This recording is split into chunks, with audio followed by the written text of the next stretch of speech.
Sergeant Freddie Garza with the national anthem, and now a flyover by the Chinook and Blackhawk helicopters here at CenturyLink Field in Seattle. Of course, security has been heightened all around the NFL today. For more on that, let's go down to the field and Michelle. Well, yeah, Al, after the attacks in Paris on Friday, the NFL received assurances from the Department of Homeland Security and the FBI that there were no known significant credible threats against any NFL stadium. Still, the league decided to increase security at all game venues today. Now, a short time ago, I spoke with NFL Senior Vice President and Chief Security Officer Jeffrey Miller. He told me the plan today was to reinforce standard security measures by bringing in extra personnel and canine units to focus on fan and vehicle screening. Miller also told me more stringent security policies will be in effect 24/7 at every NFL stadium throughout the remainder of the season. Miller said procedures today went fairly smoothly league-wide. And Al, in a show of solidarity with France, cities all over the world have displayed the colors of the French flag on prominent landmarks. Here in Seattle, tributes were made at the Space Needle and the Great Wheel. All right, thank you, Michelle. The Space Needle, about a mile and a half or so north of here. The Wheel, a little bit less than that, on the shores of Elliott Bay. Beautiful shot as you look into CenturyLink Field. And of course, one of the traditions here is the raising of the flag by the 12s. Clayton Petrie, Marine Corps veteran at the age of 91, helping to raise the flag. And wait till the crowd sees who also is going to come into the shot in just a minute. We are expecting Lockett, who suffered a very serious neck injury in the Dallas game a couple of weeks ago. And there is Mr. Petrie waving the towel. And there is Ricardo Lockett. He had neck surgery, has the neck brace. The crowd, of course, sees him on the big screen.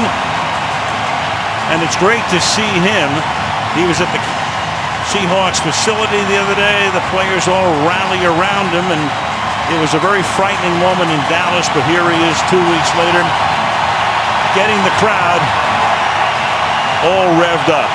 And it's not hard to do in this place. Arizona won the toss. They will receive. Stephen Hauschka will kick off. It's been a rainy weekend in Seattle, but it stopped raining this morning. Dry, not expected to see any precipitation. That's David Johnson, good-looking rookie out of northern Iowa, ready to run it back. Carson Palmer, who was hurt a good part of last season, healthy and playing extremely well, and he's going to get the ball at the 20-yard line after Johnson takes a knee. And let's take a look at the Cardinals starters. Carson Palmer, USC. Chris Johnson, East Carolina. Larry Fitzgerald, University of Pittsburgh. Michael Floyd, Notre Dame. Jermaine Gresham, Oklahoma. Darren Fells, UC Irvine. Jared Valdierd, Hillsdale College. Mike Upati, Idaho. Lyle Senline, Texas. Jonathan Cooper, North Carolina. Bobby Massey, Ole Miss. Potent offense, third in yardage in the league. This team has already scored 32 touchdowns this season. That's 4 a game, and that's as many as they scored all of last year. That's Larry Fitzgerald having a great year. The motion man, he takes it and tries to slip back the other side, and Palmer lays a block, but Fitzgerald is taken down at the 20-yard line. Carson Palmer blocking Bobby Wagner out of the play, but there's no gain. So Palmer, an MVP candidate, as we stated at the top, first in yards per pass, second in touchdowns, third in rating. The team record for touchdowns in the season, 30 by Kurt Warner, so Palmer right now on a pace to shatter that, 20 halfway through the year. Second and 10.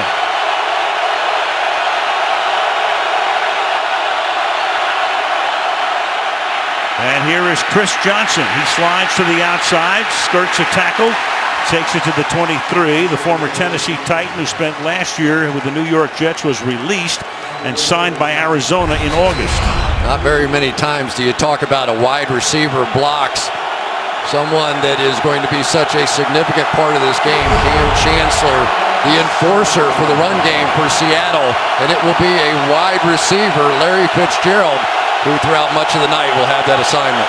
You saw how tight that huddle is. Everybody has to stand real close and read lips. 3rd and 7. The back is Andre Ellington. They send him out. Palmer avoids a sack and throws a duck that's incomplete.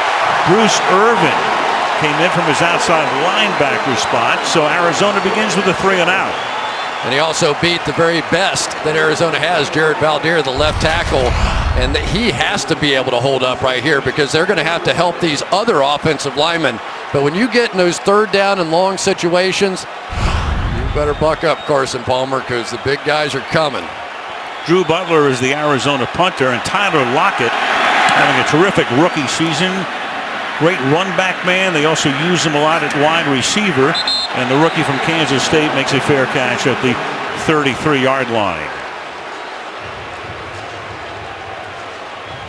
44-yard boot. Let's take a look at the Seattle offense. Russell Wilson from a whole pack of badges. Marshawn Lynch, Oakland, Ice City, California. Will Tukuafu, Oregon. Doug Baldwin, Stanford. Jermaine Kearse, Washington. Jimmy Graham, the U. Russell Okung, Oklahoma State. Justin Britt, LHS, MIZ. Patrick Lewis, Texas A&M. J.R. Sweezy, NC State. Gary Gilliam, Penn State. Lewis, the center, makes only his 2nd start of the season. Drew Nowak has started the 7 other games. And Wilson on 1st down, sliding around, moving forward, throws it up to the 39-yard line, complete there to Tyler Lockett for a gain of 6 yards. Russell Wilson came in 2012 3rd-round draft choice, 24-3 in his career at home. That's regular season. You can add 4 more playoff wins. You can add a Super Bowl win on a neutral site and a Super Bowl loss on a neutral site as well last year. Seattle trying to become the first team to go to 3 straight Super Bowls since the Bills of the early 90s. Lynch is the tailback. Marshawn missed practice on Friday with an abdominal issue. He stays in the block. Wilson going deep downfield and incomplete. Intended for Chris Matthews, who had a tremendous day at the Super Bowl, covered by Peterson. Let's take a look at the Cards defense. Frosty Rucker, USC. Rodney Gunter, Delaware State. Calais Campbell, the U. Lamar Woodley, Michigan. Kevin Minner, LSU. Deion Buchanan, Washington State. Alex Okafor, Texas. Patrick Peterson, LSU. Rashad Johnson, Alabama. Tyron Matthew, LSU. Gerard Powers, Auburn. Cardinal defense, 13 interceptions this season. 3 of them run back for touchdowns. On 3rd and 4, Wilson sprints to the outside, throws, and that's complete for a 1st down. Jimmy Graham, the big offseason acquisition, the longtime New Orleans tight end, came over in a trade that sent Max Unger, the center, to New Orleans. And everyone's sort of been waiting for the breakout. Jimmy Graham, a couple of touchdowns early in the year. And since then, especially down in the red zone, just not the kind of factor that everyone figured he might be. But on the first big 3rd down, he gets the football. Still leads the team in receptions, but no big bang yet. 39 catches for him. Marshawn Lynch to the outside. Our first flag of the game comes in. Clete Blakeman is tonight's referee. We'll hear from him about 3 minutes into the game.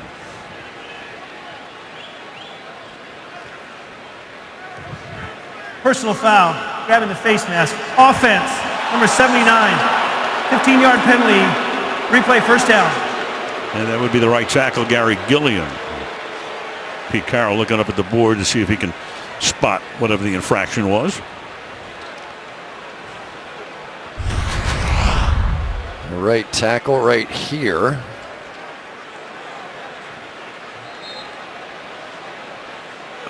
He must have a face mask around his neck. I didn't see anything. Drop down a little bit. So that takes him back to a 1st and 25 from their own 28-yard line.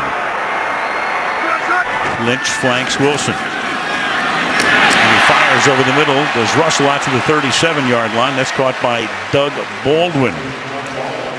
Pete Carroll, the Seattle coach, 2 national championships in his tenure at USC, 1 Super Bowl win here, coached the New York Jets all the way back in 1994 for 1 season, and then was the Patriot coach in between Bill Parcells and Bill Belichick in the late 90s. Carson Palmer's coach at USC. Right.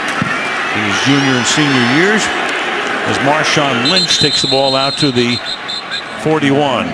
Lynch battling some hamstring issues this year, an abdominal issue the other day. Out of practice on Friday. He did not come out and practice with the team, so listed on the questionable category on the injury report, but in play tonight. That they have been using, though, Thomas Rawls, a good-looking undrafted rookie, quite a bit this season, and Fred Jackson is the third down back. 3rd and 12.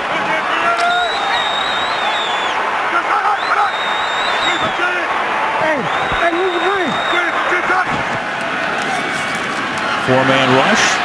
Wilson, as he does so effectively so often, out of the pocket, but that time overthrows Doug Baldwin. And Seattle will have to punt. And as we have seen a little too often this year from Russell Wilson, too, that's a missed easy throw for a first down. No one scrambles around and makes plays better than Russell Wilson does, but occasionally we've seen balls get away from him in key situations. Baldwin was wide open there. Patrick Peterson back to receive, standing at the 15-yard line. John Ryan to do the punting for Seattle. And Peterson is met immediately as he hauls it in at the 18-yard line. And Stephen Terrell, number 23, is right there for the tackle. Sunday Night Football being brought to you by Verizon. Watch live primetime games with NFL Mobile only on Verizon. By BMW, we only make one thing, the ultimate driving machine. By the U.S. Army, the team that makes a difference. And by GE, the digital company that's also an industrial company. Seattle's EMP Museum, showcasing music and pop culture. That's the We Are 12 exhibit, celebrating the Seahawks and their fans. Loudest in the league. I don't think anybody's even close. From the 19-yard line, Chris Johnson is the running back. He gets it, and Johnson, who had a 2,000-yard season as a Titan back in 2009, gets stood up at the 25-yard line. Bruce Arians, longtime assistant in the league, was in Pittsburgh, won a Super Bowl with them, Super Bowl 43. Then he went to Indianapolis. It looked like he might even retire, but Chuck Pagano got the job. Called Bruce, said, "Come on, be my offensive coordinator." Chuck got sick early in the season. Arians took over the team, won Coach of the Year. That led to an interview in Arizona. And now the man they affectionately call BA in his 3rd year as the Arizona coach. Play action by Palmer. Slides to his right, then throws. Caught. Michael Floyd, missed all the preseason after hand surgery, makes the catch, first down. And this is really what the Cardinals are going to have to do. Go to some of this play action. They have a successful run on first down with Chris Johnson. Come back on second down. Now the play action is effective. You get those linebackers sucked up a little bit. Or Michael Floyd underneath. Gain of 10. Cardinals have great receivers. Fitzgerald. They've got Floyd. They have John Brown. Jerron Brown as well. And from the 35 now, Palmer fires, and that's caught by Larry Fitzgerald. Up to the 46-yard line goes the man in his 12th season, all with the Cardinals. Last year, of course, without Palmer, he missed 3 games, shoulder injury, and then the final 7, torn ACL. The last 2 games against the Seahawks, neither of them with Palmer. And you can see right there, 23 drives, never got into the end zone. Second time that Palmer's had to recover from a torn ACL. He had to do it when he was a Cincinnati Bengal after the 05 season.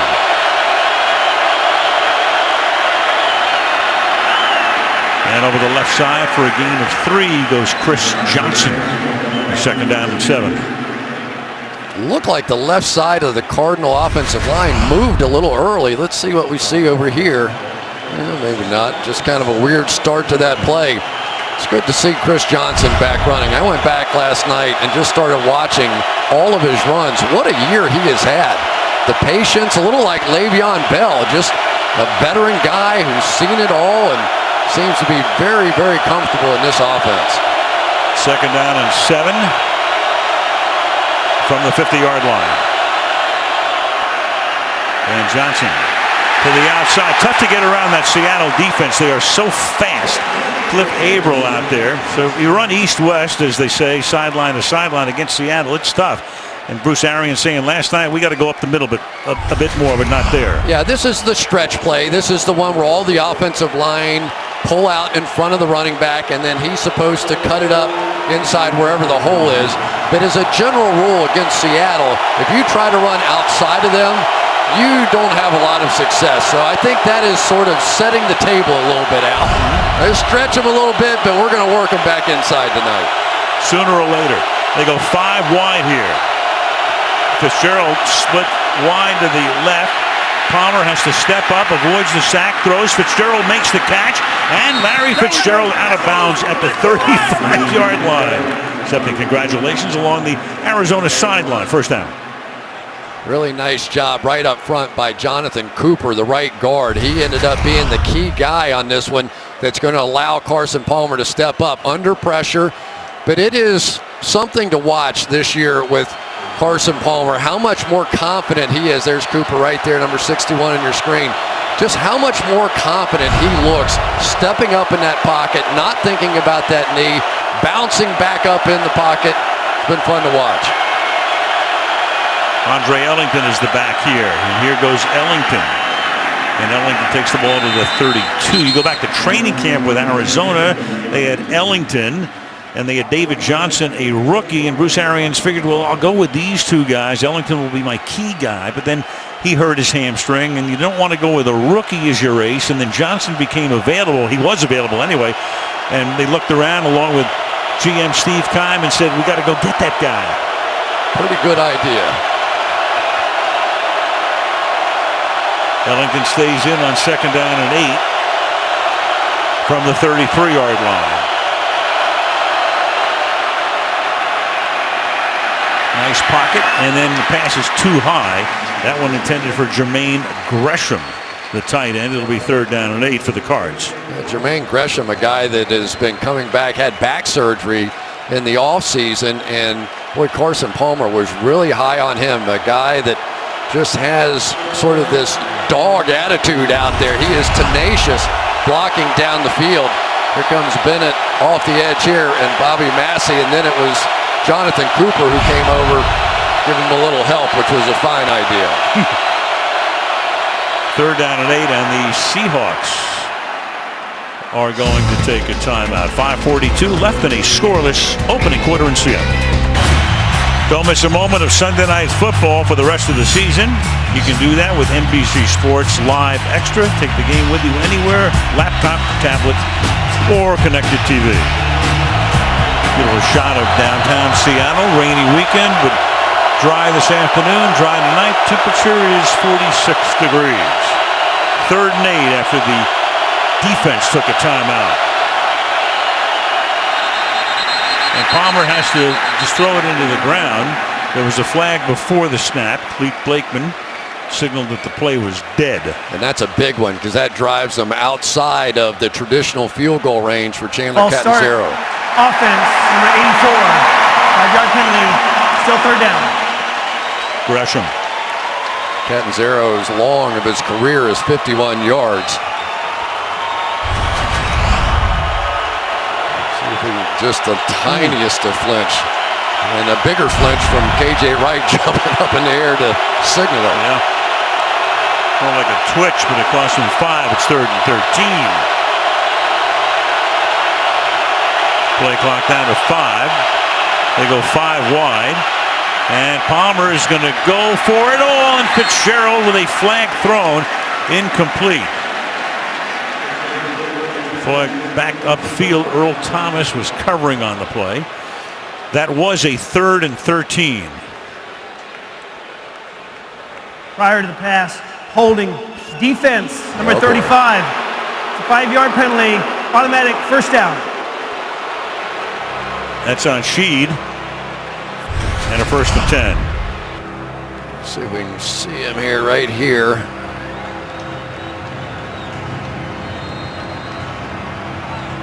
Different angles, hard to tell sometimes. But that was a biggie, because that turns it into a first down.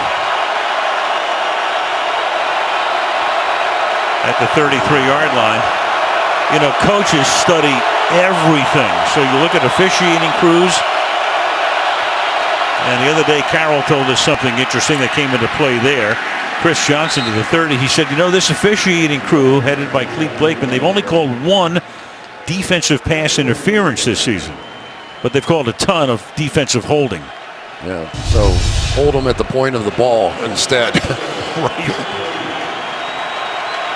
You can tell Arizona's trying to get a little power running game going, and this drive has been significant.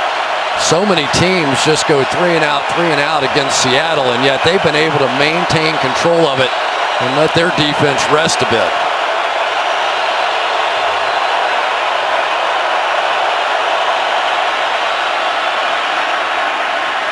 Palmer, good protection that time, and that's going to be a first down. That is Darren Fells, the tight end. And he takes the ball to the 21-yard line. 11th play of the drive coming up. Boy, across the board there, you just see fine protection. Came with a little bit of a stunt back inside. Valdir picked it up perfectly, and that is what Carson Palmer's been doing. You give that guy time. Almost everybody I talked to from Arizona said, if we give Carson Palmer time to throw, if we don't let their four-man rush get there on us, then we should have a big night. This drive began back at the Cardinal 19-yard line. And trying to pull his way forward. This is Johnson. They'll wrap him up after a gain of 2 yards. Seattle's defense has not allowed a touchdown in its last 2 games. They beat the 49ers on a Thursday night, 20-3, and then they gave up 4 field goals at Dallas 2 weeks ago before the bye and won that game 13-12. And there is the new defensive coordinator, Chris Richard, to over for Dan Quinn, now the head coach in Atlanta. Richard, very young, 36 years old. In fact, he was a teammate of Carson Palmer at USC. Palmer told us last night, I knew when I played with him, this guy was going to be a coach someday. Play clock at 3. Play clock at 1. And they barely get it off as Palmer slides away and hits Ellington on the run. And Ellington is forced out of bounds at the 6-yard line by K.J. Wright.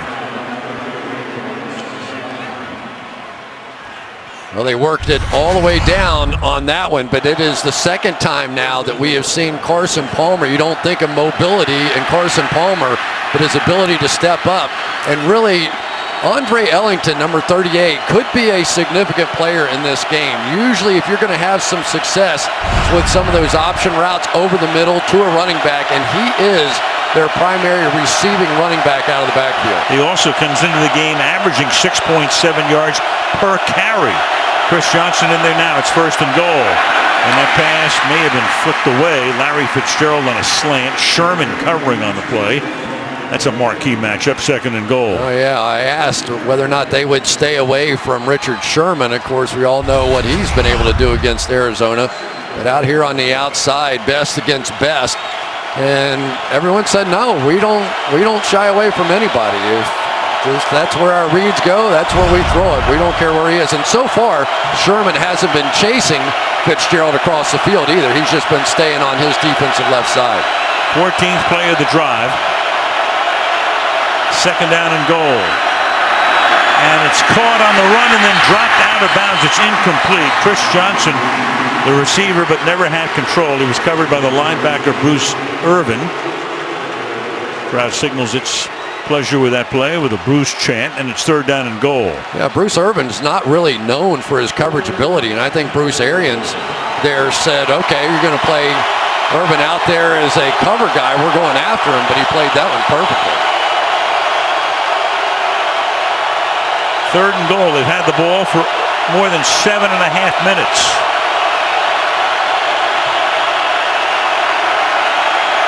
Empty again. Palmer fires into the end zone, and it is in the end zone. Looked like Earl Thomas comes away with the ball. Earl Thomas with the pick. Earl Thomas. Well, what does that remind you of? A little bit, didn't it? It's hard not to think of Malcolm Butler in that situation. He's going to come right through. He saw Floyd coming through and picked it off. Then he tried to get back into the end zone. His momentum had carried him in there. So Thomas plays the role of Butler. And there's a little different than the reaction we saw last February 1st in Glendale, Arizona. And Carson saying that was my fault. The ruling on the field is that the pass was intercepted in the end zone. The defender progressed the ball out to the 1 yard line, then was hit back in the end zone. So therefore, it's Seattle's ball, 1st and 10 from the 1 yard line. That was very close. Very close. But he was outside, then went back in. But they get the ball and stymie the drive. From Dick Wolf, the executive producer of Chicago Fire and Chicago PD, comes the next great drama in the city of heroes, Chicago Med, premiering Tuesday, 9 Eastern and Pacific, 8 Central and Mountain, right here on NBC. Play under review as are all turnovers, and we think it's going to come out to the 20-yard line. Thomas never got the ball totally out of the end zone. Got it above the goal line. He had to get it totally out, and that's going to be a break for Seattle here. After review of the play, the defender was down by contact with the ball positioned in the end zone. Thereby a 4-by rule. There's no touchback. It'll be Seattle's ball, 1st and 10. You know, just a couple of things here. First of all, Michael Floyd hit him, so as soon as he's down, he's down. Now watch exactly where he was. There's the interception. Contact is there. And then you'll see, remember, the ball would have to come completely outside the playing field side of the end line. And there's the elbow down and the ball there. Remember, it would have to be that edge of the line. Right. All the way out, the complete ball all the way out. Good overturn. Yeah, the exact opposite if you're on offense going into the end zone is Lynch with a flag down to the 25. If you're going into the end zone, all you have to do is get the ball above the goal line, any part of it, and you're in. That's the end zone. But trying to come out, you got to get the whole ball out past the goal line. So a break there and a flag here. What a great 5-yard run. Offense, number 68. 10-yard penalty, still 1st down. Justin Britt. It was only the 4th interception of the season for the Seahawks. Just watch what Marshawn Lynch can do with the football. I mean, it's lateral, it's sideways. It makes somebody else. I mean, guys' knees buckle. That's Dayon Buchanan. He's a safety that plays inside linebacker. His knees buckled when Marshawn Lynch, without any sort of forward progress at all, gave him that little shimmy. Some kind of football player Marshawn Lynch is. 29 years old. 1st down and 20. And Wilson in the end zone, and Wilson's going to dump it. Did it get back to the line of scrimmage? Did he get back? Exactly right. And the Cardinals are screaming it should be intentional grounding, which would be a safety. Frosty Rucker was the guy who pressured him, and now they're going to talk about this because Arians wants to see a safety. Out of the pocket, threw the ball to or beyond the line of scrimmage. Therefore, it's an incomplete pass. 2nd down. Well, the line of scrimmage, it was to the line of scrimmage, but considerably short of it. The line of scrimmage is the 10-yard line. He goes back into the end zone. He's outside the tackle box. No question. You're allowed to throw it away. Right. But it is a good 3 yards short of the line of scrimmage. That to me, those are the kind of rules that I hate in the NFL. 2 are about the line of scrimmage. Can it not just be you got to get it to the line of scrimmage? I mean, sometimes they make it so hard. I don't know why. Did the suburbs count?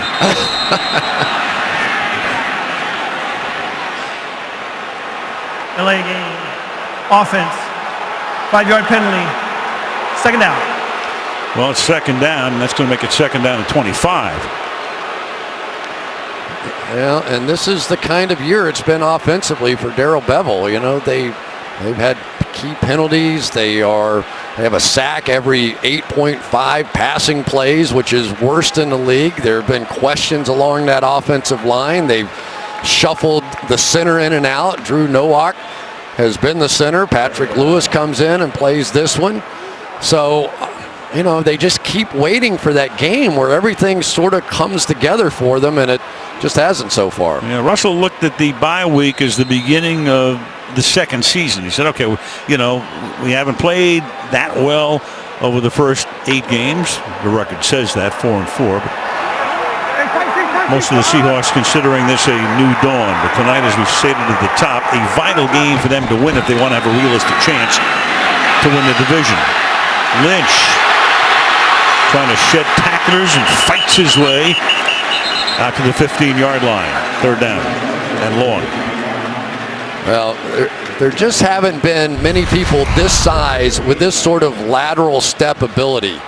You can see the patient almost backed up there, and then Russell Wilson's going to get out in front and throw him a block. But Marshawn Lynch has had 2 of the best runs I've ever seen in my life. Of course, the earthquake run here against New Orleans and all that. But last year when we were in Arizona, that one was almost as good.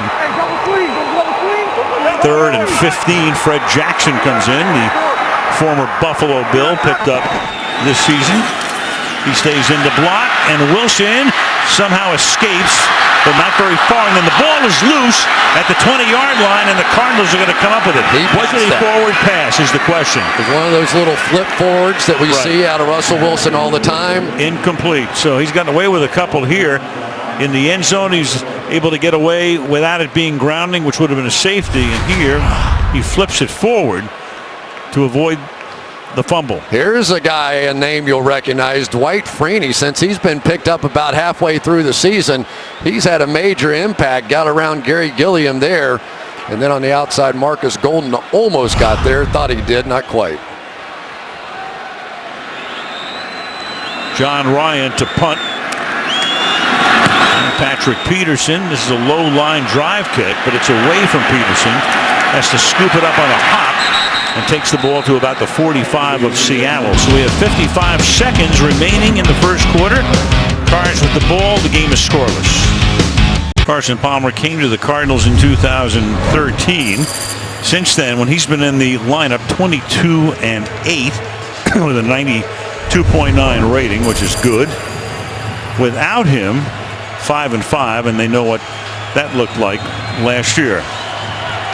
Can't live with or without you. Well, certainly you can't live without you. I mean, they had a good thing going last year, and then he got hurt, and that was the end of that. They went to the playoffs against Carolina, and their season ended in Charlotte. And that pass is caught by Larry Fitzgerald. He takes it to the 26-yard line. The fountain of youth with this guy. Larry Fitzgerald, 12 years in the league, playing as well as ever, 23-yard game. But I tell you what's happening here is that Bruce Arians is calling a lot of play-action passes on first down, and you can see that the Seahawk defense is just so fired up about this game. They're leaning forward, and their linebackers are coming up, and they're getting easy, wide-open guys down the field. Already 4 grabs for number 11 as the quarter comes to an end here with Chris Johnson taking it to the 25-yard line. So they've run 20 plays to Seattle's 9 in the quarter, but the game is scoreless as we go to the second in Seattle. End of the first, no score. Sunday Night Football from Seattle. Back after these messages. Waiting all day for Sunday night. Aerial coverage from Seattle tonight brought to you by Geico. Nice tribute there right across the parking lot. That's where the Mariners play. Safeco Field, the French flag. In memory of the victims of the Friday attacks. And then we come back into CenturyLink Field where it is 2nd down and 8. Al Michaels, Chris Collinsworth, Michelle Tafoya on Sunday night. And Larry Fitzgerald has just made his 5th catch of the game. That's good for a first down of the 12. Chancellor makes the tackle. We have seen Richard Sherman trail a specific receiver on occasion this year. Des Bryant a couple of weeks ago. Now with Larry Fitzgerald, their number 1 receiver, getting off to this kind of a start, you wonder, is Pete Carroll thinking about an adjustment to bring Sherman in on him and see if they can take away their number 1 threat?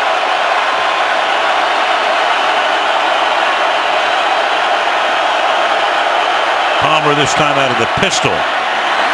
Johnson breaks a tackle, but then he's going to lose more yardage, so he was able to spin away. Michael Bennett was the first guy, and then Cliff Averill comes in to finish him off. Well, I'm just going to make a recommendation that you don't do that when you're playing against this defense. You know, nobody's faster than Chris Johnson playing running back, but you just don't get outside of this defense. You see them when somebody's trying to get outside, they'll have two guys run to the boundary to make sure you don't get there. They're too fast. That's a loss of 8. And a 2nd and 18 from the 20-yard line. Only a 3-man rush. And Palmer slips it underneath, and then Johnson just dropped it, making it 3rd down and 18. Well, for Carson Palmer, such a beautiful drive to open it and come away with nothing. And now here they are down inside the red zone, and they're backing up again. This is one of those moments, and you understand it's one of those kinds of games. You want to be aggressive, but those 3-pointers are significant as well. This is going to be low-scoring, defensive, and both coaches know it. 3rd and 18. The 3 wideouts are all set to the right. Palmer escapes, throws, and that's caught for a very short gain as Darren Fells makes the catch, and Bobby Wagner, the middle linebacker, stops him, and they'll have to settle for a field goal attempt.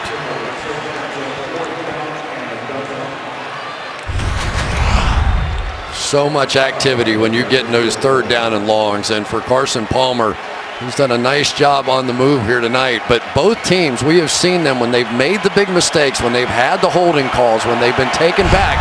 You can't convert 3rd and very long against either one of these defenses. Chandler Catanzaro, second-year kicker out of Clemson, will put up the first points of the night on a 33-yard field goal. Early 2nd quarter in Seattle.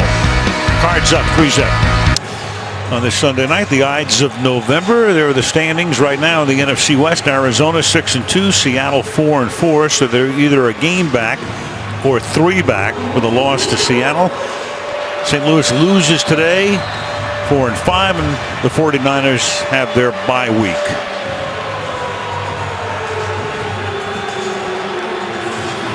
$3-0. Cardinals with Catanzaro kicking off. And Tyler Lockett, who's a major threat from the 2-yard line. Good coverage there. Out to the 22-yard line.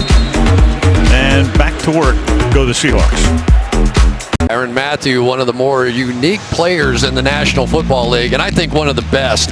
Is he a safety or is he a cornerback? He considers himself a cornerback, and in reality that's where he plays most, but he has played just about everywhere on this defense. He blitzes, he's in coverage, and he is currently ranked as the 2nd best among cornerbacks, so why not call himself a cornerback? He is some story though, isn't he, Al? And the impact that Patrick Peterson has had on his life, and in many ways may have completely transformed his life.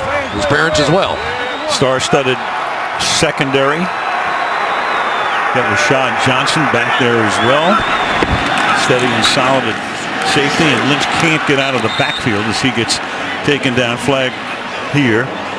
Buchanan making the tackle. Clete Blakeman will tell us about the call. Holding. Offense, number 82. 10-yard penalty. Replay, 1st down. That backs him up. Coaches like to say, hey, you know, it's another game. You don't want to make too much of a game. You don't want to make too much of a game in the middle of the season. But you brought it up to Bruce Arians last night. Considering the whole history of the Cardinal franchise, there are some games that are bigger than others. You can't dispute it, and this is one of them for Arizona. You know, it's one of the things that the Arizona players were talking about. I said every time Seattle comes on the field in this rivalry game, they take this attitude that this is something more than a game, and they're angry, and we haven't matched that attitude all the time. Some of those Marshawn Lynch runs didn't sit well.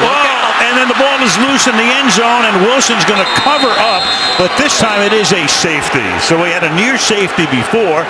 Wilson loses the ball, runs into his own man, and then is able to at least save 5 points by covering up in the end zone to make it 5-0 Arizona. Well, runs into a scramble starts, and we almost have another butt fumble to deal with here. 5-0, and Arizona will get the ball. There's Calais Campbell. Frosty Rucker is going to get credit for the safety. Okafor coming back from an injury. The defense does its job, picks up 2 points, and now you get the free kick back to Arizona.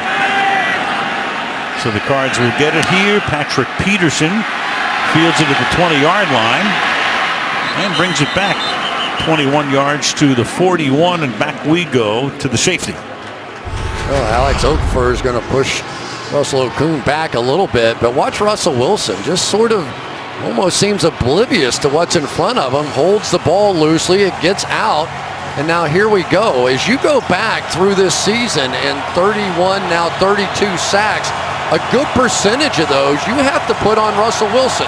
Some on the offensive line, yes, some on receivers not being open, but we have seen Russell Wilson this year go to the scramble many times a little too early when he had opportunities to throw the ball down the field. So he is getting sacked on average 4 times a game. And Palmer is going to throw deep and leaping incomplete. Good coverage that time, intended for John Brown, the guy they call Smoke.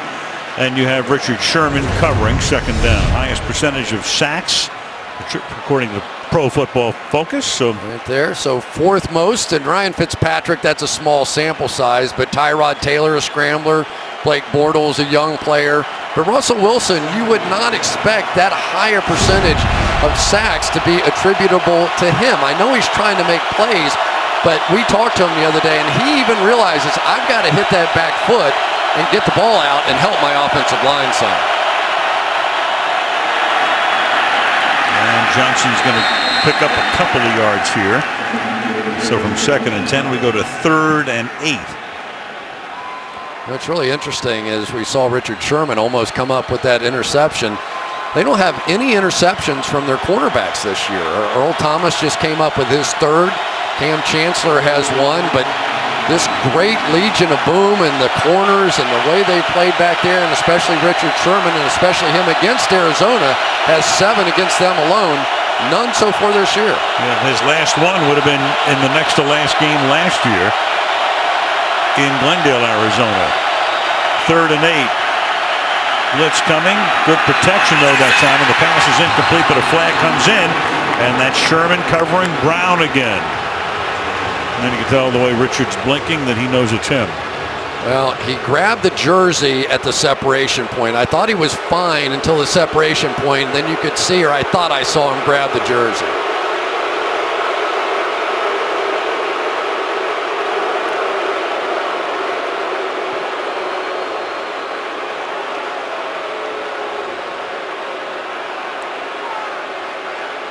Well, the discussion continues. A flag on the other side of the field as well. There are 2 fouls Totally. against the defense on the play. Holding, number 26. That penalty's declined. Pass interference, number 25. The ball he placed at the spot of foul. First down, Arizona. So you had both corners penalized on that play. Well, they wanted to get those pass interference numbers up. Right there it is. See it right there? That's what the official saw. Gave that flag a pretty good chunk too. But for the most part, Richard Sherman all over that. John Brown, one of the fastest players in football, and Sherman right in front of him the whole time. Just got a little grabby.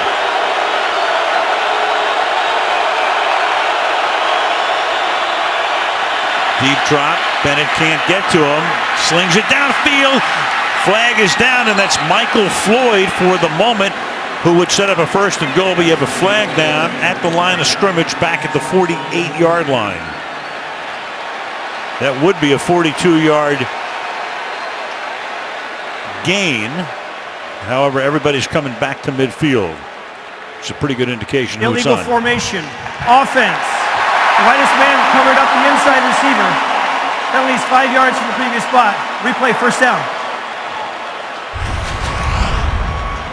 I think right here they're both on the line of scrimmage, which means that guy would have been ineligible, and that guy's the one I think that ended up catching the ball. But that here you're going to see on the outside Michael Bennett, but watch Carson Palmer step up as he's done throughout the game to hit that deep over route. This route is something a lot of teams want to try to work against Seattle and the way they play defense, sometimes on the backside of those routes, they'll jump up a little bit and you can get those deep overs in. Makes it a 1st and 15. And out of the outside, and that's backhanded by Michael Floyd. Makes a nice catch. Sherman is there again. And that'll be a gain of 11. And Richard Sherman's not happy. He's saying, all right, call it the other way. Here he comes into me, drives into me right there, and pushes off and gets it.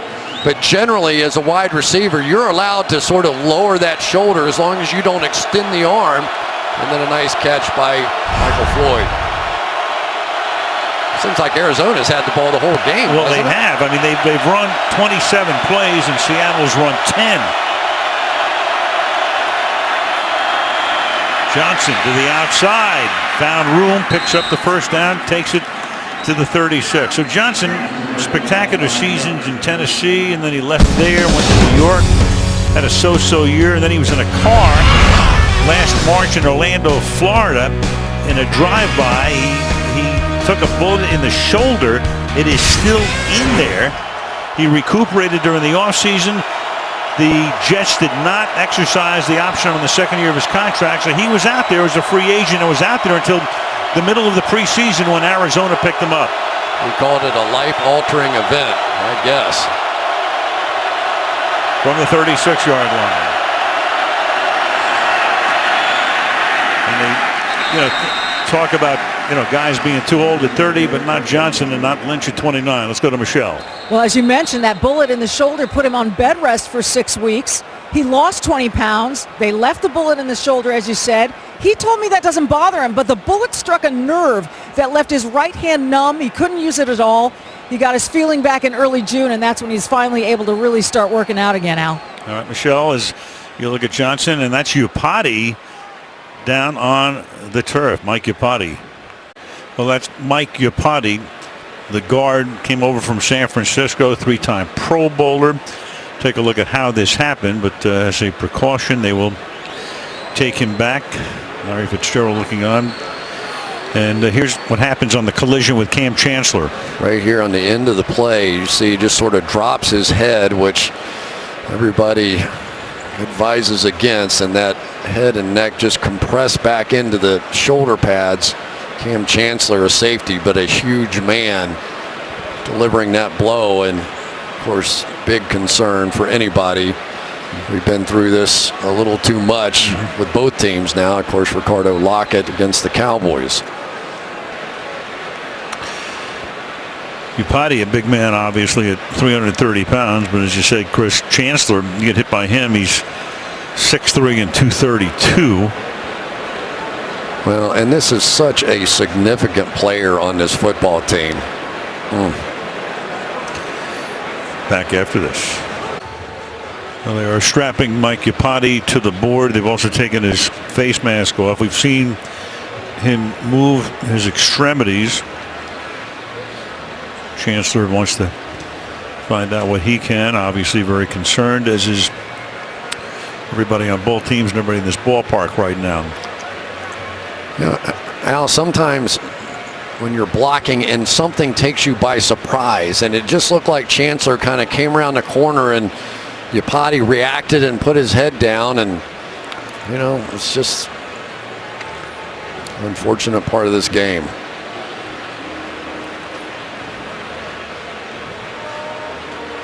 Mike Iupati came over from San Francisco, and they wanted to be bigger and stronger on that offensive line, and he's one of the biggest and strongest and great run blocker.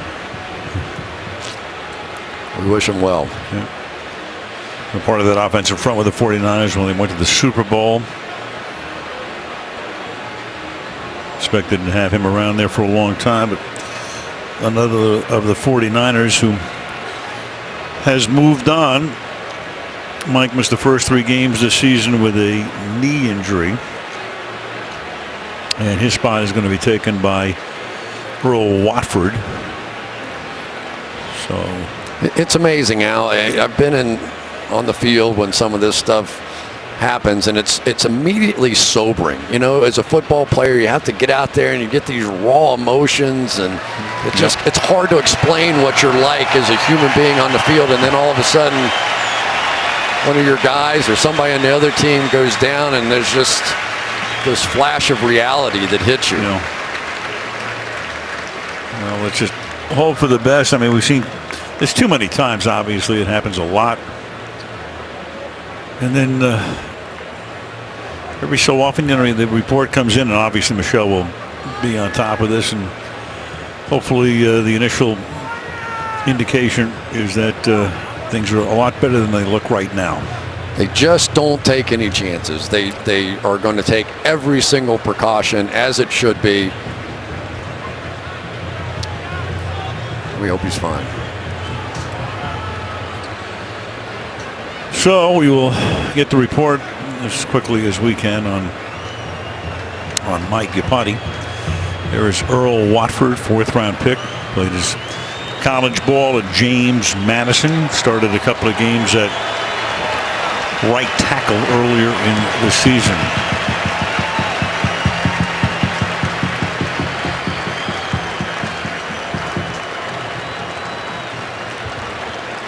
Classy fans here, as always. Little reset to the game. This statistical update right there. 134 yards to 21. Time of possession 3-1. 29 plays have been run to 10. And right now, as play resumes, the ball is at the 35-yard line, with Arizona leading 5-0. And it is 2nd down and 9 for the Cardinals. And that's incomplete. Pass intended for Fitzgerald. He looked around for a flag, sees none. Carey Williams with the coverage, former Eagle. It'll be 3rd and 9. Nice job there. And of course, Carey Williams is going to get a lot of action because he's on the opposite side of Richard Sherman. Larry Fitzgerald a little bit casual coming back to the ball. Good play by Carey Williams as that other cornerback, Byron Maxwell, had that role a year ago. Yeah, Maxwell went to Philadelphia as a free agent. Williams came this way. Ellington is the back on 3rd and 9.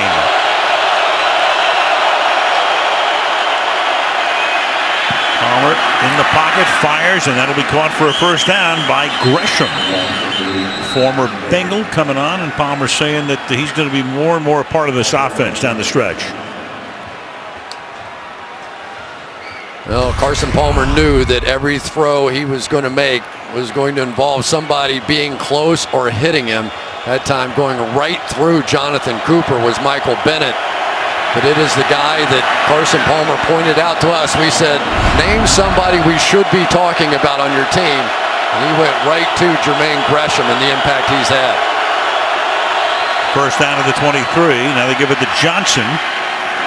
And Chris picks up a couple to the 21-yard line. Williams comes up from the corner to take him down with 8 minutes to go in the opening half. Yeah, there's that Larry Fitzgerald block on the edge that's going to force the play to go to the cornerback, Carey Williams. Larry Fitzgerald now playing the Hines Ward role, and there he is, Cam Chancellor. You saw what he just did with a hit to Mike Upati. That is going to be a matchup. Most teams don't have a wideout that wants any part of Cam Chancellor, but Larry Fitzgerald, a big guy and a good blocker. 2nd and 8.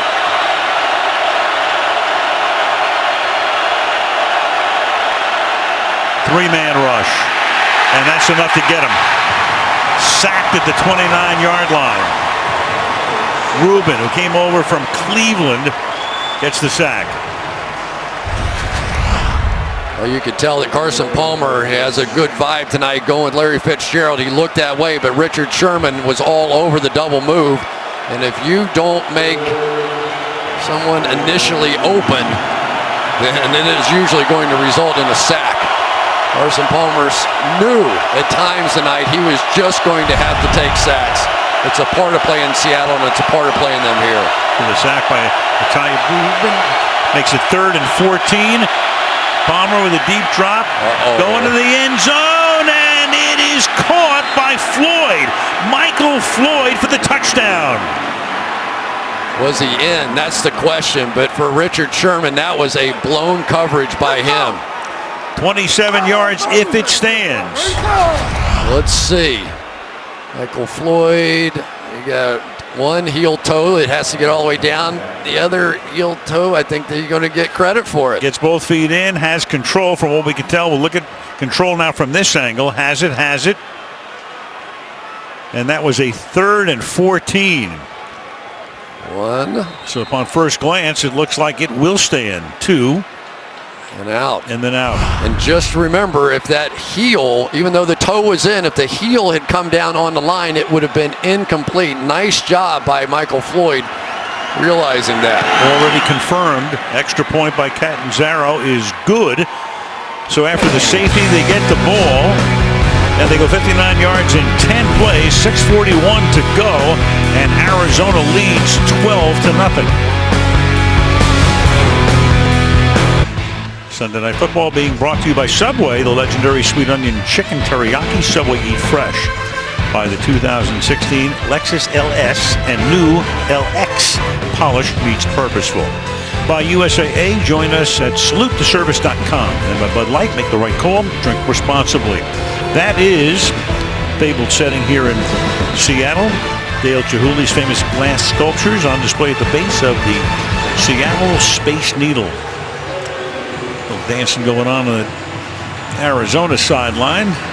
It's been all Cardinals, 12-0 as Catanzaro puts it in the air, and Lockett will down it in the end zone.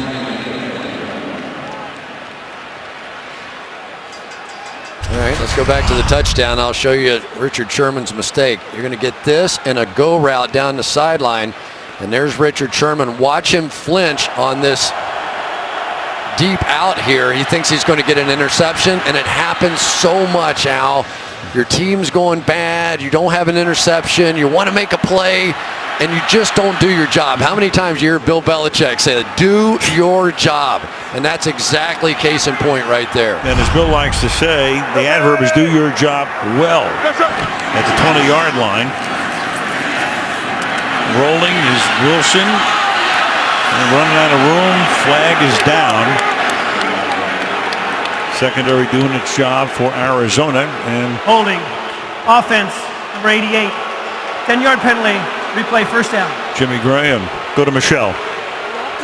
The update on Mike Iupati is that he was taken to a nearby hospital for further evaluation of that neck injury. The good news is he has feeling in all his extremities. And Al, you noticed how quickly both of these medical staffs reacted. I'm told that athletic trainers and medical staffs practice for these traumas constantly, and that's why the reaction was so prompt and so efficient. Yeah, we saw Michelle. I mean, everybody's got the protocol down now, pretty much to a science, which is a lot different than it used to be 20 years ago.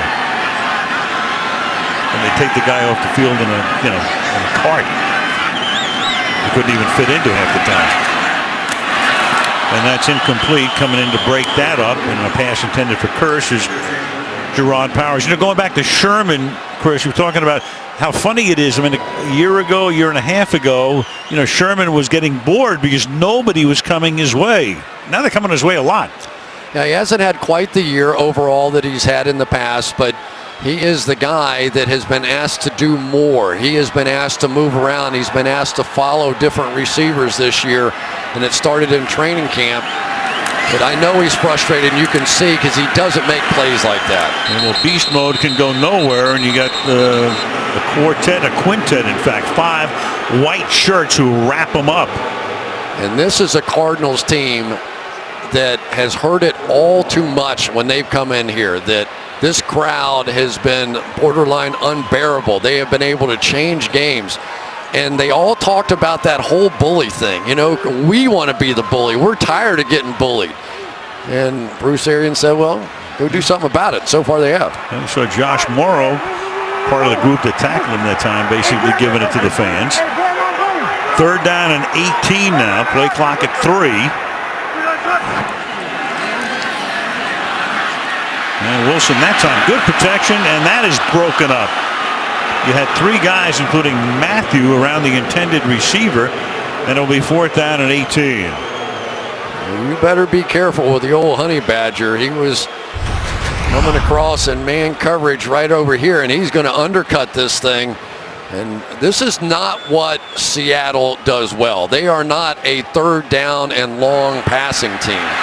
As a matter of fact, have we seen one read option tonight? Have we seen one of the staples that ordinarily go with this offense? It's almost like they're trying to become this passing team. Well, they're running the read option a lot less than they have in the past. Good punt there. Patrick Peterson.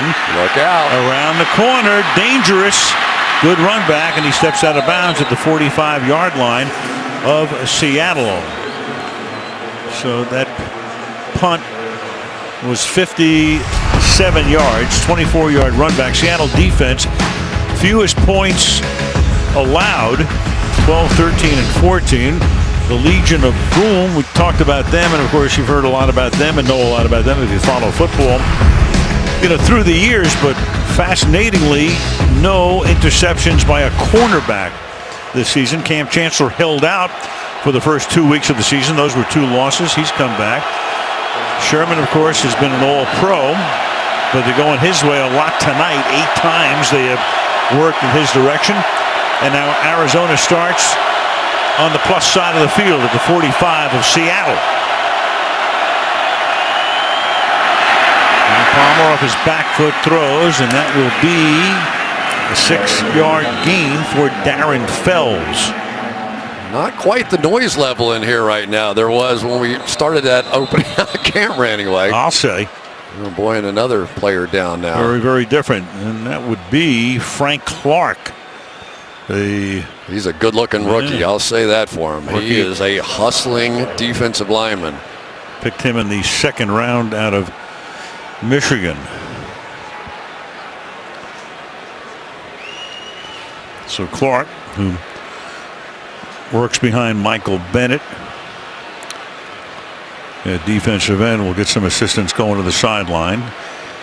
And then when play resumes, it's going to be 2nd down and 3. Arizona has now run 3 times as many plays as Seattle, 35-13.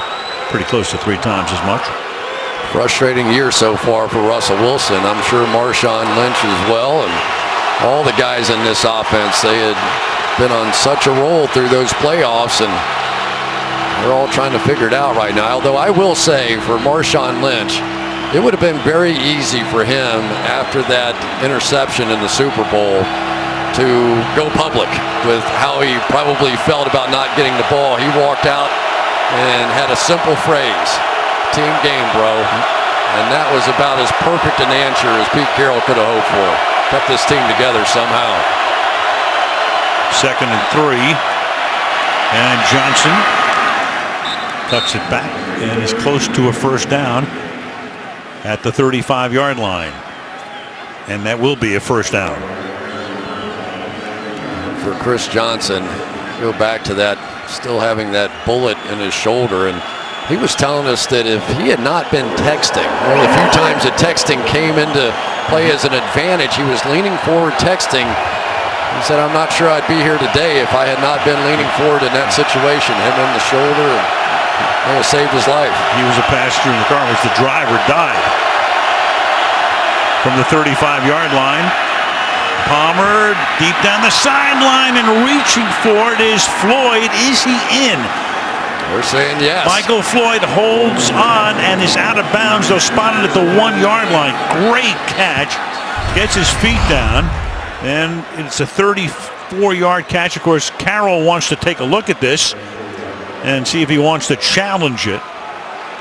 I love what Michael Floyd did there. So many times receivers stop fighting when the ball's in the air, but you could see that Michael Floyd not pushing off or anything else. We're going to get some kind of a challenge. I think it's by Arizona. Well, it could be. He thinks it's a touchdown. I agree with you on that, because it's not going to be an incomplete pass.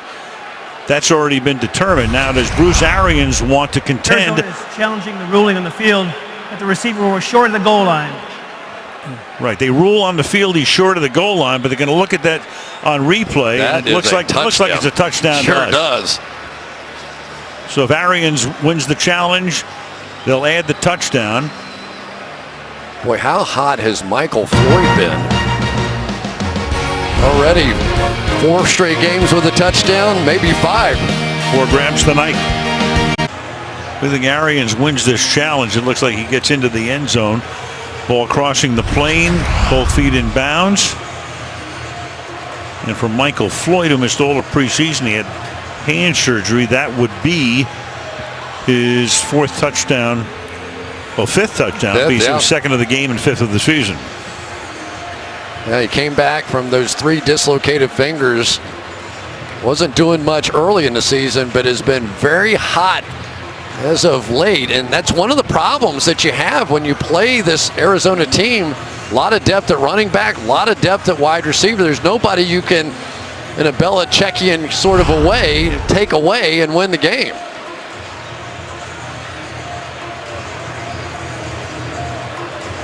So that's going to make it 18-0, assuming that they win this challenge. And that's a score that you don't see very often in this building. No, you don't. And this is going to send a few shock waves around, because you just keep thinking that Seattle is going to settle into their late season run. After review of the play, the ruling on the field has changed. The runner had control of the ball, extended across the goal line. It is a touchdown. Arizona will not be charged with the timeout. Please put 4 minutes, 2 seconds on the game clock. So Floyd that time covered by Cary Williams. Arizona with all of its points here in the second quarter. As a receiver, you want to try and stack that cornerback. You want to get on the good side of him. Now watch what he does here. Just a little arm fighting right there to get him to the front shoulder. Now use that big body to duck inside there and comes up with a touchdown. It was a great play by a big receiver on the outside. So Catanzaro comes in to try to tack on a 19th point. And the crowd a little stunned right now with 4:02 to go in the first half. Well, Michael Floyd played his college football at Notre Dame, and Notre Dame will be there next week on NBC Fenway Park. A little time-lapse view of turning where the Red Sox play into a football stadium. There's been a lot of football through the years. Many years ago, played at Fenway Park, and another game coming your way. You'll see it. Boston College against Notre Dame Saturday night next week at 7 Eastern on NBCSN. Green Monster out there be a fine place to watch that game, wouldn't it? Had it up there. Not bad. A little bit. Notre Dame doing well. As of right now, they would be in the Final Four in that playoff series. Well, the Seattle Seahawks, a little solemn look on the bench there. Passing yards allowed per game. Second in the league coming in, and already they've given up as many yards just about as they've allowed in 4 quarters of the average game this season. 19-0. And Catanzaro to send it down toward Lockett.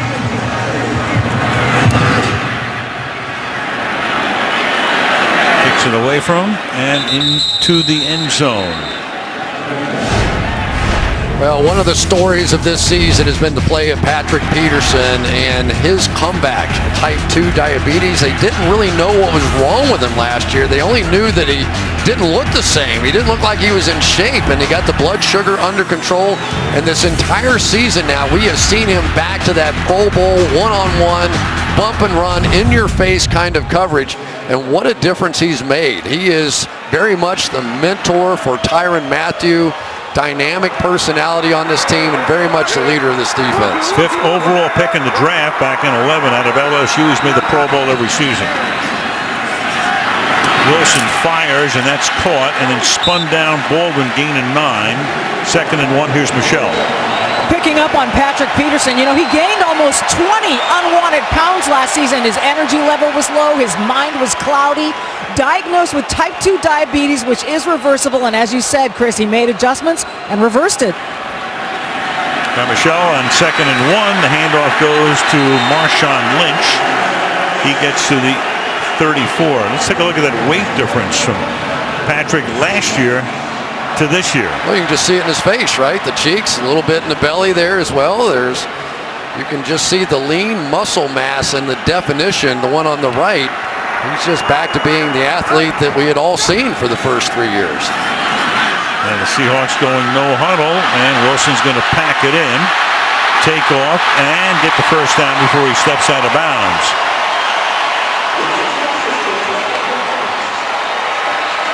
So this is very much a part of Russell Wilson and what he does. Before he blew a play and safety when he started to scramble, but you know, you don't get the good without the bad and the bad without the good. So sometimes they come out on first down there, they go back to a read option, sort of what they do best, and now you get a little Russell Wilson scramble, and they're kicking it back into gear now.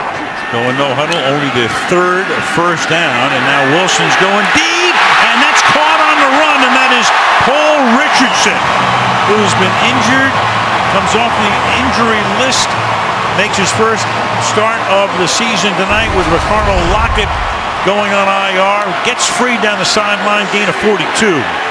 Injured a season ago in first game back, and we saw him running around in practice, and he was flying, and this was the sort of missing speed element on this offense.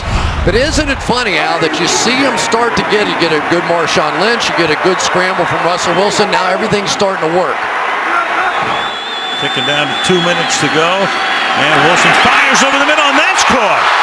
Jimmy Graham and then dropped. Jimmy Graham had it and couldn't hold on. And that's going to take us to the 2-minute warning. They come that close to a touchdown. Man, oh man, it's the way it's gone all year. Yeah, look at this. Has it, can't hold on. Jefferson took it away. But a halftime coming your way. The Patriots and the Panthers stay unbeaten. Minnesota takes charge in the NFC North. How about that? Tony Dungy will weigh in on Peyton Manning and what's going on in Denver. All of that coming up at halftime. Meanwhile, it was very, very close. Seattle might have thought about challenging, would not have won it as we look at the replay, show you in a second. But it's 2nd down and 10 after the incomplete pass for Graham. And Wilson will fire toward Graham again, and that is incomplete, but a flag is thrown.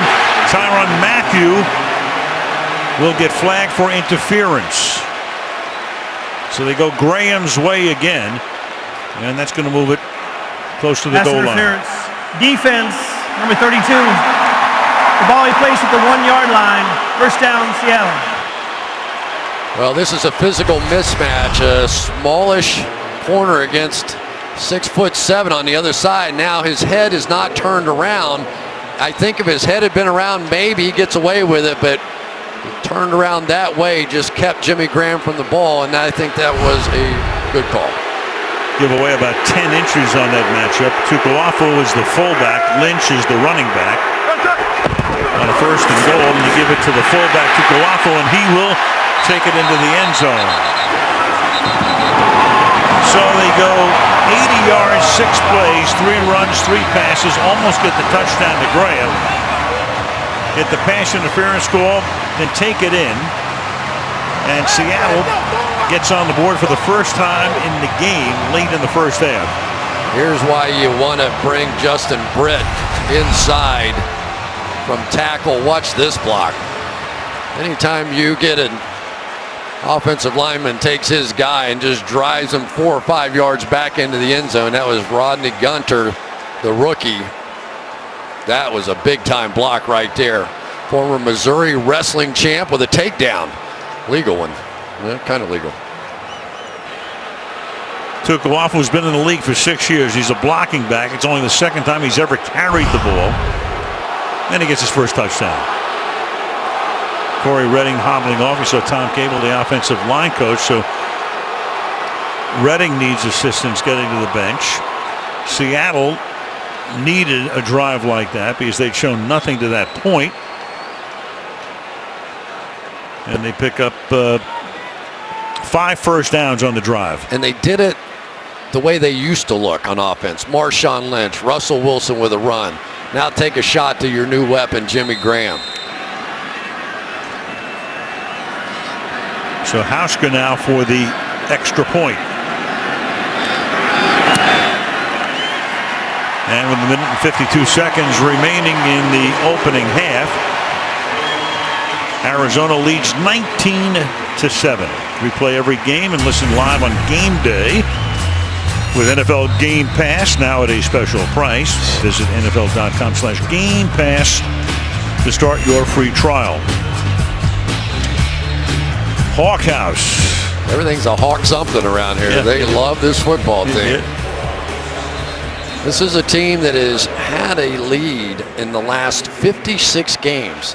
You think about that, that is almost impossible to believe that they have had a lead in 56 straight football games, the longest streak in NFL history. Yep. Obviously no lead yet in this one, but when this crowd gets into it, who knows what could happen from here. 3.5 seasons worth. I mentioned we were going to look at that Graham play again, that non-touchdown. This is the kind of play where, you know, it's very close, but they wouldn't have won the challenge. Could have challenged, Seattle could have. Knocked away by Tony Jefferson at the very end. You know, the weird thing about it is, if you ask a little kid, did he catch that ball? He'd say, yeah. You know? A few big kids, too. Yeah, you know, but whatever, the rules are the rules in the NFL. Hauschka's kickoff. And David Johnson will take a knee in the end zone. Well, wide receivers have a lot of jobs in this game, and starting with Larry Fitzgerald, has to take on probably the toughest guy to block there is in the secondary, and then Larry Fitzgerald's been getting it done, and then it turned into the Michael Floyd show. A little mistake there, just a moment hesitation from Richard Sherman, then the little arm battle and a good challenge by Bruce Arians, and so far going the Arizona Cardinals' way. Cards with all of their timeouts at their disposal with 1:52. Palmer fires. That's caught. Here's Floyd again. Had the first down, brought it back, gets it again out to the 31-yard line. And you know, Carson Palmer has been doing so well with those deep balls this year. There aren't many teams, maybe Pittsburgh being the other, that still relies on those deep throws. Palmer slings it to the outside, and does Fitzgerald stay in? He does. What a catch. Larry Fitzgerald, shed covering on the play, dragging those feet. Just watch him let his body go limp, drag those toes, and maintain control. Crowd sees it. It can't be challenged, and the crowd says, what? That would have had to have been stopped by New York, and Andre Ellington takes it to the 41-yard line. I thought he had it. I really thought his feet were down. Takes its first timeout. This is a 30-second timeout. Cards take a timeout. 79 seconds. One more. Watch that back toe on the ground as the catch.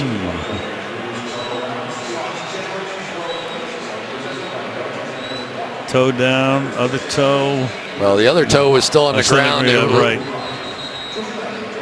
And control. Replay telling us they confirmed a catch without stopping it. Larry Fitzgerald had a chance, you know, to leave Arizona, maybe end his career someplace else, but he's been a Cardinal through and through. I mean, he had a postseason in 2008 when they went to the Super Bowl and lost the thriller to Pittsburgh. That would have been among the greatest of all time. It was among the greatest of all time. But I mean, had they won the Super Bowl, it would have been for the ages. MCL hamstring issues the last 2 years, but healthy and tearing it up right now. 2nd down and 1. And now this is Ellington. He's going to swing to the outside and try to dart for a first down. Looks to be a little bit short as the clock runs down to a minute. Irvin makes the tackle. And they put the ball. They marked it. Yeah, they marked. And Arians is saying if you can mark it right there, it's a first down. So you should measure, if nothing else. They stopped the clock. One official looked like he was going to mark it short of the first down. The official on the outside came running up and marked it across the line. And the other official who marked it initially said, no, let's back it up where I put it initially. And so there we go. So Arians, by arguing, lost a half a yard. But he got the clock Arizona to stop. Takes its second timeout. This is a 30-second timeout. Well, they're going to take a timeout here. You take a timeout hoping that New York takes a look at this and says we're going to stop it here. He has the first down. That's the only way it can be changed. Hand down. Knee goes. That's where the play is dead at that point. Stick is right on the 40-yard line. No question, shy of the 40-yard line here. And for Andre Ellington, I think everybody has to learn the hard way right there. You have to learn the hard way not to bounce it outside. And you would think with as much emphasis as that was put on these running backs this week, they wouldn't try and do it. And yet we've seen it happen 3 or 4 times tonight. All right, 3rd down and 1 from the 40. And a first down as Ellington angles his way to the 39. Arizona conserving its final timeout. Clock running. First down at the 39-yard line. Got him. 3-man rush to the outside, and you got a flag down. Yeah, they had too many men on the field and called timeout. And that's Bruce Irvin, who is shaken up, losing his helmet. Prior to the snap, Seattle takes its second timeout. This is a 30-second timeout. They may have had too many guys on the field, which is why they may have taken that timeout. Oh, no question. They had a couple of big guys trying to sprint off the field. Pete Carroll saw it. Here they come off right down here, trying to make it. That's a long way for a defensive lineman to run. Pete Carroll realized wasn't going to make it, called the timeout. But in the meantime, during that timeout, it looked like Bruce Irvin may have gotten poked in the eye because the play started on the other side, and Jared Valdir just trying to block him looked like it went right through the face mask. Irvin has to come out. Sure that's not breaking Carson Palmer's heart. No way. Still have plenty of good ones on the edge, though.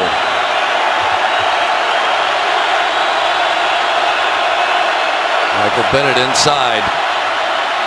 4-man rush over the. Oh, whoa! What a pop taken there. Bobby Wagner hitting Andre Ellington. 30 seconds. Oh. 2nd down and 4. And Palmer slides away. That's caught, but then the ball is loose and picked up at the 23-yard line, but they're going to say incomplete. Incomplete. The play will stop. The clock will go back to where the incompletion was. Bobby Wagner is there to bust it up. Very interesting. He caught that ball and turned now. Ruling on the field is an incomplete pass. Brings up 3rd down. At best, Seattle could get the ball here if they rule that a completed pass. Watch him. He's going to catch it, turn up the field. That's close. Crowd sees it.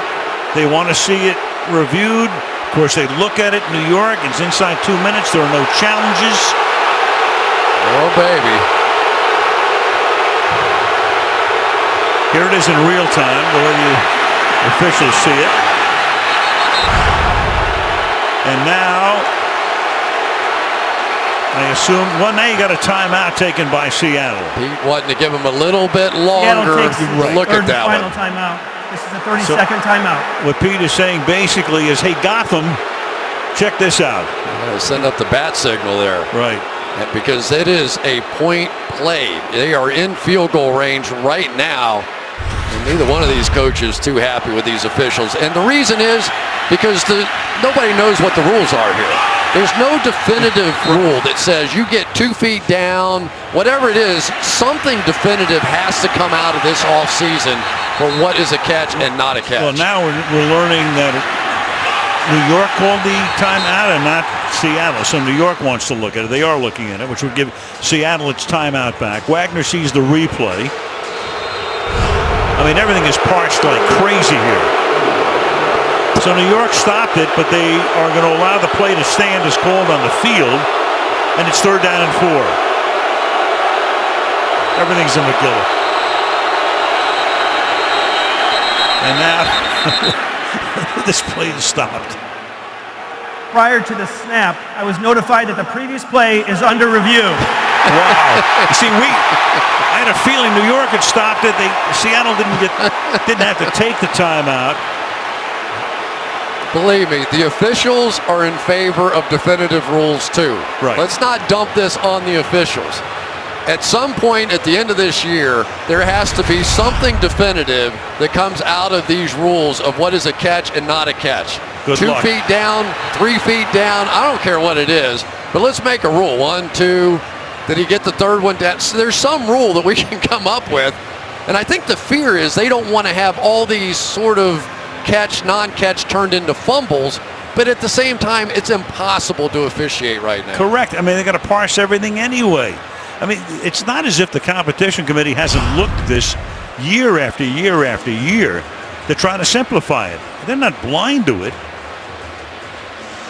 The game may be just too tough to officiate perfectly, or even to look at replays and figure it out. You know, we've heard conversations. I've even heard conversations that make it in the field of play 3 steps. So if you catch it 1, 2, 3, that would be a completion no matter what happens after that. On the sideline and the goal line, make it 2 steps.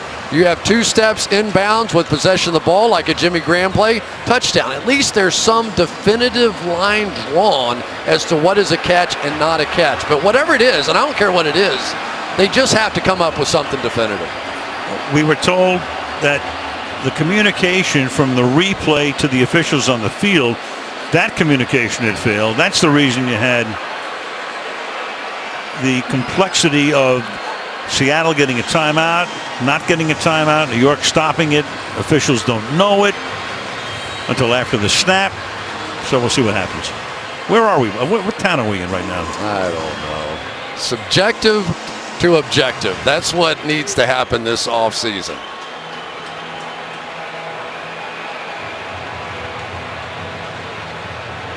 There is the replay booth. Of course, New York looks at it, communicates, and goes to the officials. And probably what will come out of it is, because there wasn't anything definitive, it probably will stand as is, and they're going to go with what the officials on the field saw. If there's something definitive, they'll overturn. Or if somebody in the Aleutian Islands comes up with an idea for what happened on that play. Oh, man. Well, doesn't it seem like it's all hit? I guess the Calvin Johnson play. We've seen it before. It's not like it's... After review of the play, the ruling on the field stands as called. It isn't a complete pass. Brings up 3rd down. Because they're notified prior to Seattle taking a timeout. Seattle gets their timeout back, so they'll have 1 remaining timeout. All right, so Seattle gets its timeout back. Arizona has a timeout. It's going to be 3rd down and 4. They're at the 33. You'd be looking at a 51-yard field goal attempt here. Basically, stands means we don't know either. Yeah. David Johnson is now in the backfield. 3rd down and 4. Of course, the crowd really loves it. Clock went back to 21 seconds, and that is caught, and that is the rookie David Johnson to the 25-yard line. Clock ticking down. They have that timeout, and Palmer's going to say, all right, let it go down all the way and leave us time for a field goal attempt. And that's the way the half is going to end, with a Catanzaro attempt. 3rd and final timeout. So it'll be about a 43-yard attempt. I'll tell you what, that guy, not that guy, but Carson Palmer, very much in the MVP conversation, don't you think? Come up here with the kind of performance he's put on in this place against this defense, sort of confirms his spot in that conversation. Oh, yeah. Tom Brady, of course. You got Andy Dalton. We're going to see Andy next week when Cincinnati goes to Arizona on Sunday Night Football. And Palmer at the age of 35 playing as well as ever. So Catanzaro now with a 43-yard attempt. He's 1 for 1. Made one from 33 earlier. And that one is right down the middle. So at the end of another wild and woolly first half, it's 22-7. Michelle getting the scoop from Bruce Arians. Coming up next to it at halftime after these messages from your local station. On we go to the 3rd quarter in Seattle. Al Michaels, Chris Collinsworth, Michelle Tafoya. Sunday Night Football. Arizona up by 15 at the break. Carson Palmer, 235 yards. Most first half passing yards against Seattle since Pete Carroll took over here. Russell Wilson right there, just 5 of 12 for 69. And Michael Floyd's had a big night with 5 catches, 2 into the end zone. 22 points allowed in the second quarter alone. You have to go back to the last week of the 07 season before Seattle can say they give up that many points in a quarter. So Russell Wilson will go to work. He'll get the ball as we start the third quarter on a night when Arizona can either take a 3-game lead or Seattle can shave the lead in the West to 1. Here's Tyler Lockett, the rookie out of Kansas State. He'll bring it back to the 20, and Michelle with a lot to report on. Michelle. Well, yeah, Bruce Arians told me at halftime that he had a chance to speak to left guard Mike Iupati on the field before Iupati was taken by ambulance to a trauma center at a local hospital with a neck injury. Now, he said that Iupati did feel some numbness at first after that collision with Cam Chancellor, but then regained feeling in all of his extremities, and he described Iupati's state of mind as, quote, fine. Beyond that, no other official update on his condition, Al. All right, thank you, Michelle, and hopefully, we just can only hope that Mike will be able to get on that plane when the team flies back to Phoenix tonight. From the 20. Low snap. Wilson fires, and it's behind the intended receiver, behind Jimmy Graham. It'll be second down. Let's see if they get back to how they scored right before the half there. Start with a read option. There you go. Had somebody outside. Lynch gets you started. Now Russell Wilson, scramble around, do what you do. Pick up a first down. Well, they start thinking that you're going to run the ball, go right over the top on them. That's the way this offense has looked on occasion. Lynch sliding away, taking Matthew for a ride, and half of that Cardinal defense as well, and that gets the crowd stirred up all the way out to the 36-yard line. Here it is again, and I think it's Neion Buchanan who's going to come up and think he has him and just melt. I mean, just goes right to his knees. That's a safety. That's an athletic guy. And, you know, for all the talk of Russell Wilson and what he is to this offense, and he certainly has been such a significant part, for me, it is Marshawn Lynch where it begins, and if it doesn't begin there, they're going to struggle. And here goes Thomas Rawls, an undrafted rookie, and he has made his mark. That's a gain of 13. Rawls, 2 years at Michigan, sat out a year, went to Central Michigan, and Pete Carroll had his eye on him, and he leads the team in rushing coming into the game. How about your backup running back is actually your leading rusher? He came in against Cincinnati and put on a show. He had the longest play of the year, like a 69-yard run. Watching him in practice, I couldn't believe how quick he is. I'd seen the power before. I didn't realize quite how quick he was. Lynch back in now. He flares out off his fingertips and incomplete. Second down and 10. Little pie chart as to what happens in that Seattle offense. Lynch has missed some time this year, but he's carried about a third of the time, 34%. Rawls at 34, and then you got Russell Wilson, of course, who is always a threat to run. And there they were, the three of them, the only team in the league with 3 players over 300 rushing yards coming in. Rawls back in here, and he splits out on a second down and 10. Wilson slides out the back door and then throws a changeup to Jimmy Graham to the 20-yard line. First down, a little floater, a little teardrop, as they might say in the NBA. He's back to his old baseball roots. Here we go, just drift down, and as your quarterback scrambles, it's one of the things I think Jimmy Graham has had to learn. When he was in New Orleans, right, Drew Brees, he sort of threw everything on time. And here, the scramble drill is always a part of Russell Wilson's offense. From the 21 now, fired over the middle and incomplete. At the 10-yard line, Jefferson covering Jimmy Graham, second and 10. These safeties have really been eyeballing Jimmy Graham. You'll see here as he comes up, and that's Tony Jefferson coming right in over the top. to knock that ball away. They know. The one thing that I think that they could do a little bit of is sort of get in some of those 3-by-1 sets where you take Jimmy Graham to one side and 3 receivers to the other side and make the defense choose. Give that option. If they want to play one-on-one against Jimmy Graham, then go to work.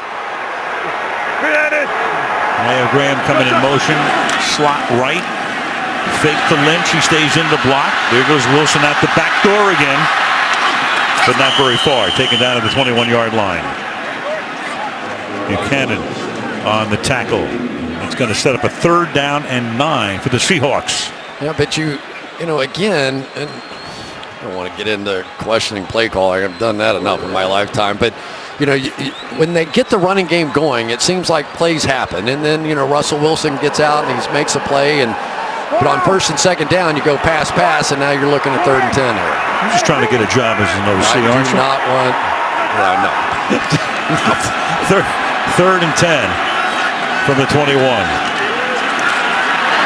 Over the middle, that's caught, but shy of the 1st down as Bethel makes the tackle on Baldwin. So the ball is now at the 13-yard line, and it's going to be 4th down. Yeah, you have to take the points. Yeah, Wilson trying to talk Carroll into going for it, but it's 4th and 2. Right call. Way too early in this game. Take the points. 31-yard field goal attempt for Hauschka.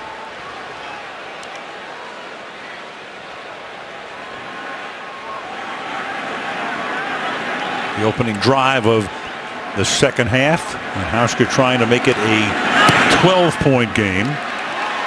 And he tacks on 3 here with 11:18 to go in the 3rd quarter. It's now 22-10 Cardinals. Sunday Night Football brought to you by Southwest. Transparency, low fares, nothing to hide. By Nissan, innovation that excites. By Bose, music deserves Bose. And by McDonald's, teaming up with the NFL like never before.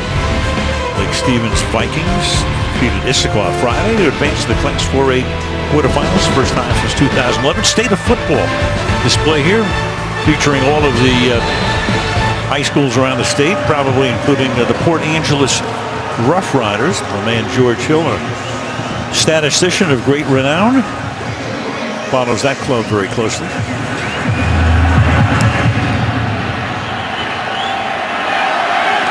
Five yards into the end zone, David Johnson will bring it back to the 17-yard line. Well, Carson Palmer, 2 knee surgeries later, moving around pretty good in the pocket. Several of the big plays have happened because of his ability to escape, get the football out. That was a big 1st down on 3rd down, I believe, if I remember correctly. Here he is once again, up and through. Another big 1st down, and then on the touchdown, steps right up into a clean pocket and gets it done again. It's been one of those kind of years for Carson Palmer. Really, the only time they haven't been impressive tonight was the 1 interception after they drove the ball 75 yards down the field. So Palmer will take his first snap of this half out of the pistol. Now they flank him to the left. And Palmer hangs in the pocket, fires, caught up at the 38-yard line.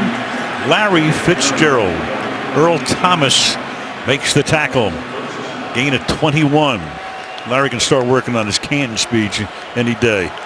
Well, I tell you, they have really, and Carson Palmer was talking about it, how much time those 2 guys spend in the film room. And Fitzgerald really was never a slot receiver. He was never an inside guy like he's playing right now.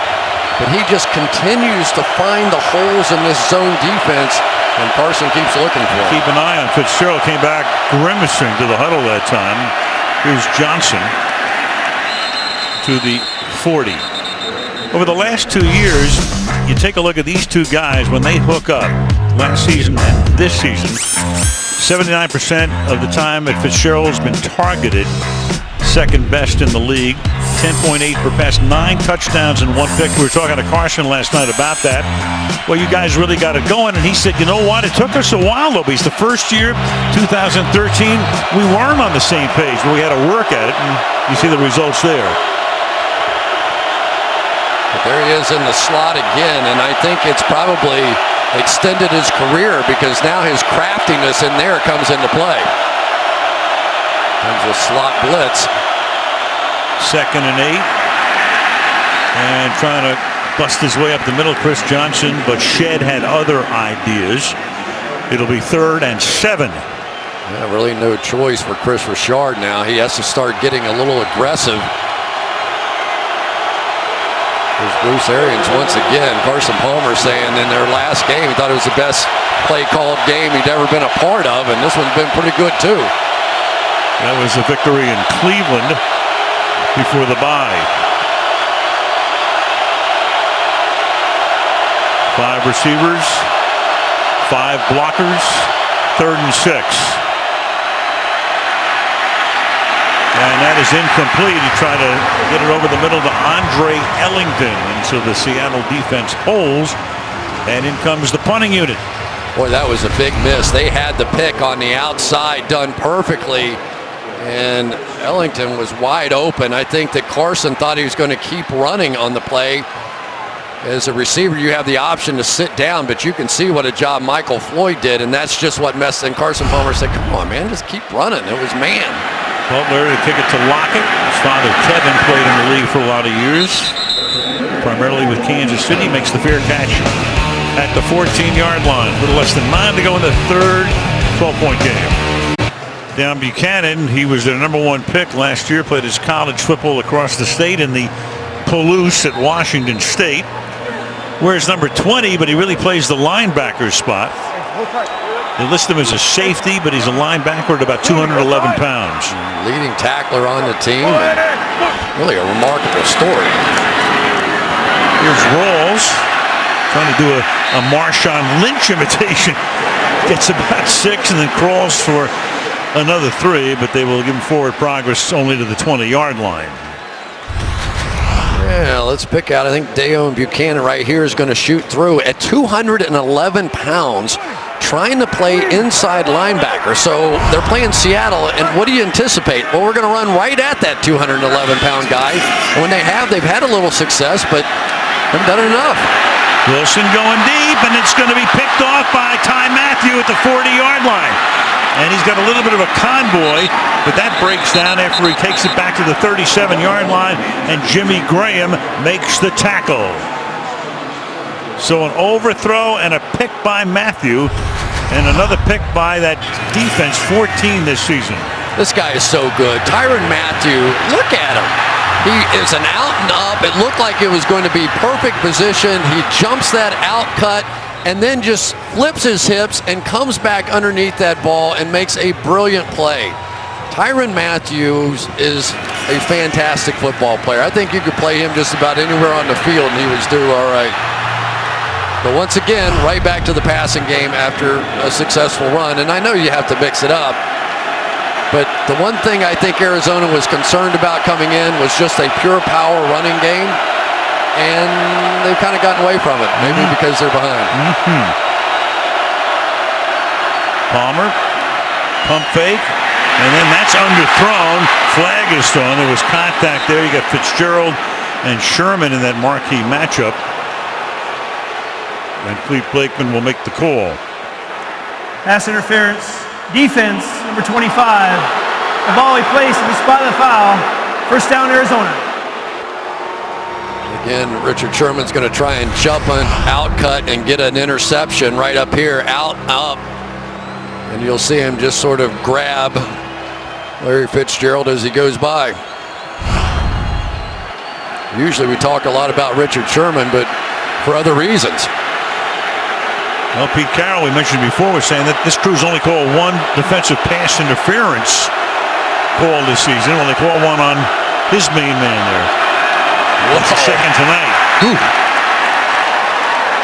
That's Cliff Averill. Former Lion, 8th year in the league right now. This guy, watch this. When you run something this way, these defensive ends, they look like Usain Bolt in the starting blocks. They're just inside the tight end, And I've watched a lot of tape on this defense. I haven't seen anybody yet that can cut them off on that block. 3-yard loss. Second down and 13.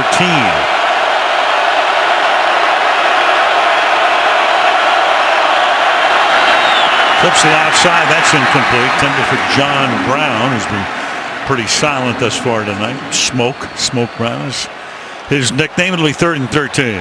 Yeah, with good reason. The other smoke that they have on this team, and J.J. Nelson, they have 2 of the fastest times in the history of the combine, and then Chris Johnson in the backfield, who I think was the fastest. Key guys for Palmer tonight have been Fitzgerald with 7 catches for 102 yards. Floyd 5 for 94, 2 touchdowns. 3rd and 13.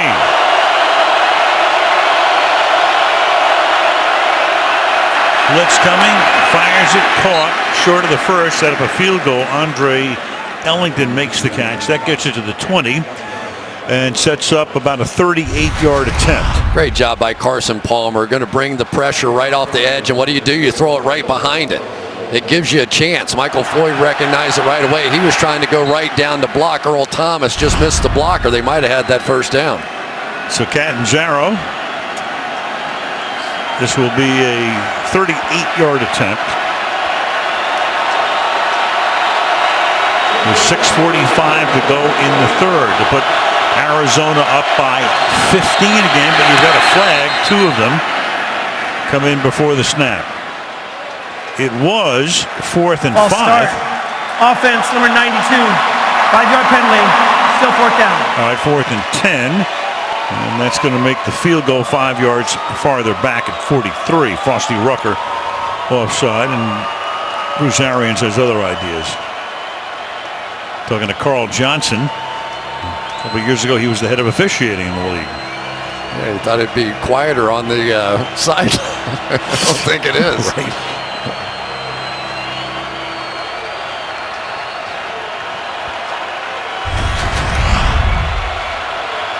Right there, just a little flinch in reaction to the defense, but if you don't cross into the neutral zone, you're allowed to have that sort of flinch and the offense can't react. You're in the neutral zone, different story.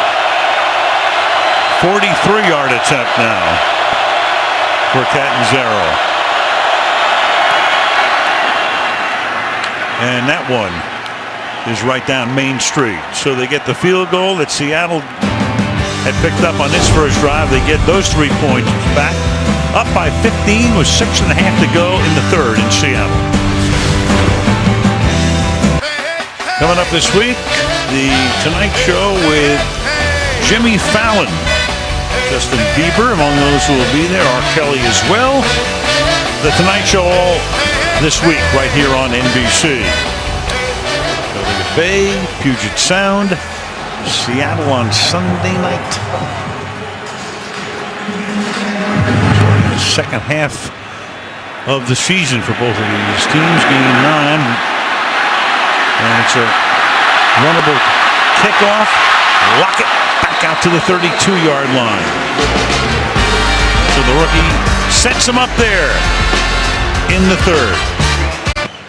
2 owners right there. Mike Bidwell on the left. In the second row, Paul Allen, who's owned the Seahawks for a lot of years, and the Portland Trailblazers. And you can see the standings again: 6-2 Arizona, 4-4 Seattle. So Arizona will either have a 3-game lead or a 1-game advantage after this one. And right now they're up by 15 in the third.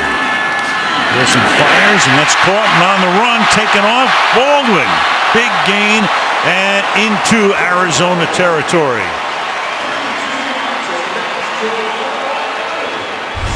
That's a gain of 36 yards on Baldwin's 4th catch of the night. And one of the reasons they wanted Dayon Buchanan to play linebacker was so he could have some of the coverage skills that Darrell Washington had in that position before he got suspended. Good work out there. Ooh. Lynch. The ball is bobbled all the way. Yeah, runs into a lot of traffic and is taken down for a loss of a couple. Josh Morrow is there for the stop. Yeah, it's one of the dangers of the read option play. You don't always know as a running back are you going to get the ball. It sort of bounced off his chest, And then I think rightly, Marshawn Lynch said, I'm going to take a little stutter step backwards here just to make sure I have this ball. Talking about how infrequently they use the read option this year as opposed to years past. Second down and 11, and Wilson is going to get tangled and loses the ball again, but they are going to contend that he was stopped. End of forward progress. You have a flag down. You have a flag down at the 30-yard line as well. Kevin Minter came in to get to Wilson. Play whistle dead, then a flag down at the 30-yard line. Holding. Defense, number 21. It's a 5-yard penalty, automatic first down. After all that, it's Patrick Peterson with the holding call, first down Seattle. On the outside, let's take a look. As he started to move inside, grab back around the outside of the shoulder. But Arizona dialing up a few blitzes now coming after Russell Wilson. And now we're going to test to see whether or not Russell Wilson is really committed to getting that ball out of his hand quickly. Like good. That. Clean pocket, open man, touchdown Baldwin.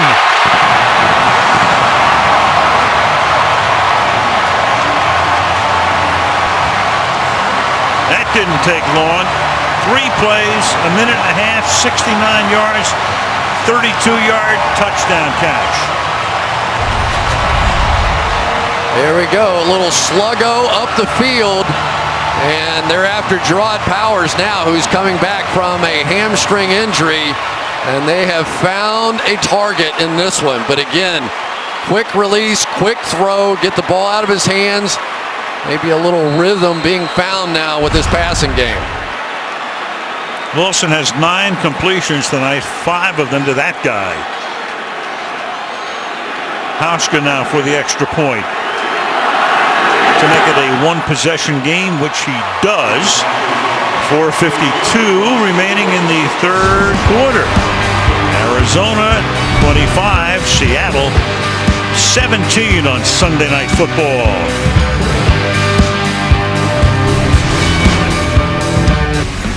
All right, next Sunday, the legendary Jeff Gordon chases one last NASCAR championship, final race of his career.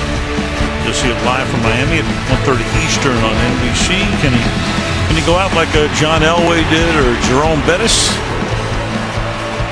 with the title? All you can ask is for a chance, right? He has the chance.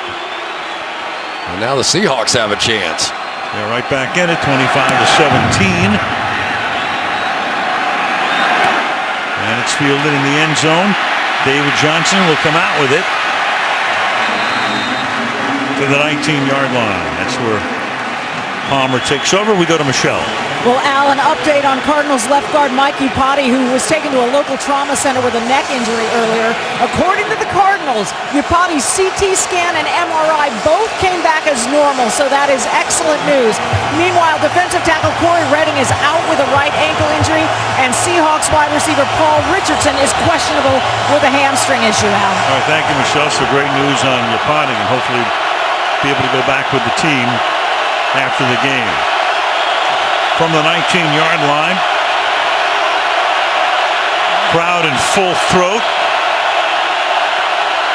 after a relatively quiet first half thanks to Arizona's dominance.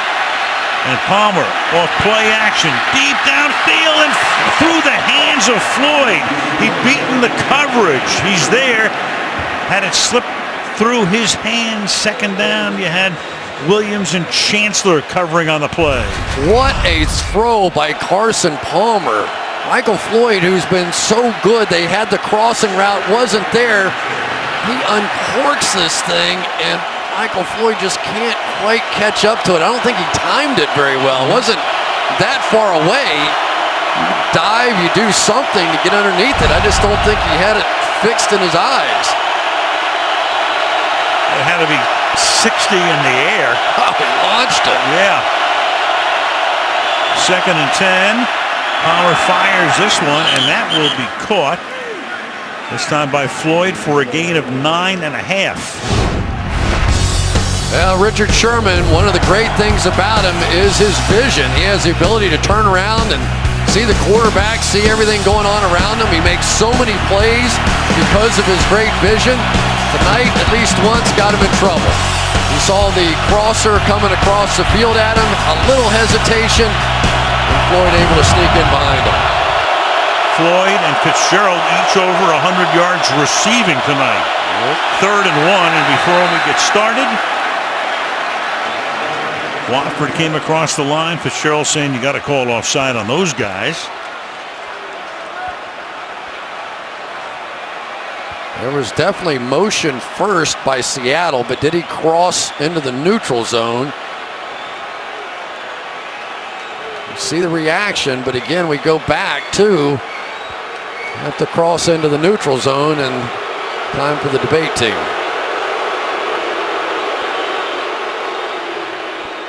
Well, you have Seattle. False start. Offense number 78. 5-yard penalty. Still 3rd down. Big call. Just so tough, especially on those 3rd and 1s where you know those defensive linemen are going to try and get underneath you, and it's just a fist fight at the line of scrimmage. And that first motion, Watford not playing that much, and now it's 3rd down and 6, completely different situation. Watford taking the spot of the injured Yapati. Each team has been flagged 7 times. Ellington is the back. 3rd down and 6. Here they come. And Palmer's forced to throw it away and incomplete. Michael Bennett putting the pressure on. They'll have to punt. Yeah, I think Bobby Massey that time needed to come inside. They had the blitz coming, and you always have to protect inside. He jumps to the outside guys there and just gave one of the best pass rushers in all of football a free run at the quarterback. Not usually a good idea. And that is the end result. They'll be looking at grounding as well.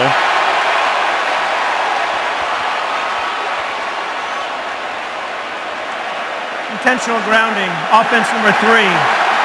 Quarterback was in the pocket. There was no one in the vicinity of where the ball landed. The ball we placed at the spot of the foul, which is the 11-yard line. It also is a loss of down. Brings up 4th down. Only guy in the vicinity was Bennett. Well, you're going to see the stunt right there inside as Massey moved to the outside, and that is the correct call. Yep. So it backs him up. Have to kick out of the end zone. Drew Butler will send it down to Tyler Lockett. Look out. This kid's exciting.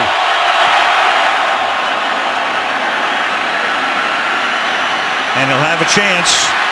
But a flag is thrown, so you know what that always means. And the crowd can do a little bit of cheering and get excited and all of that. But every time you see that flag get thrown, you know it's coming back. That's the one thing we do know about the rules, right? We got that down. Yeah.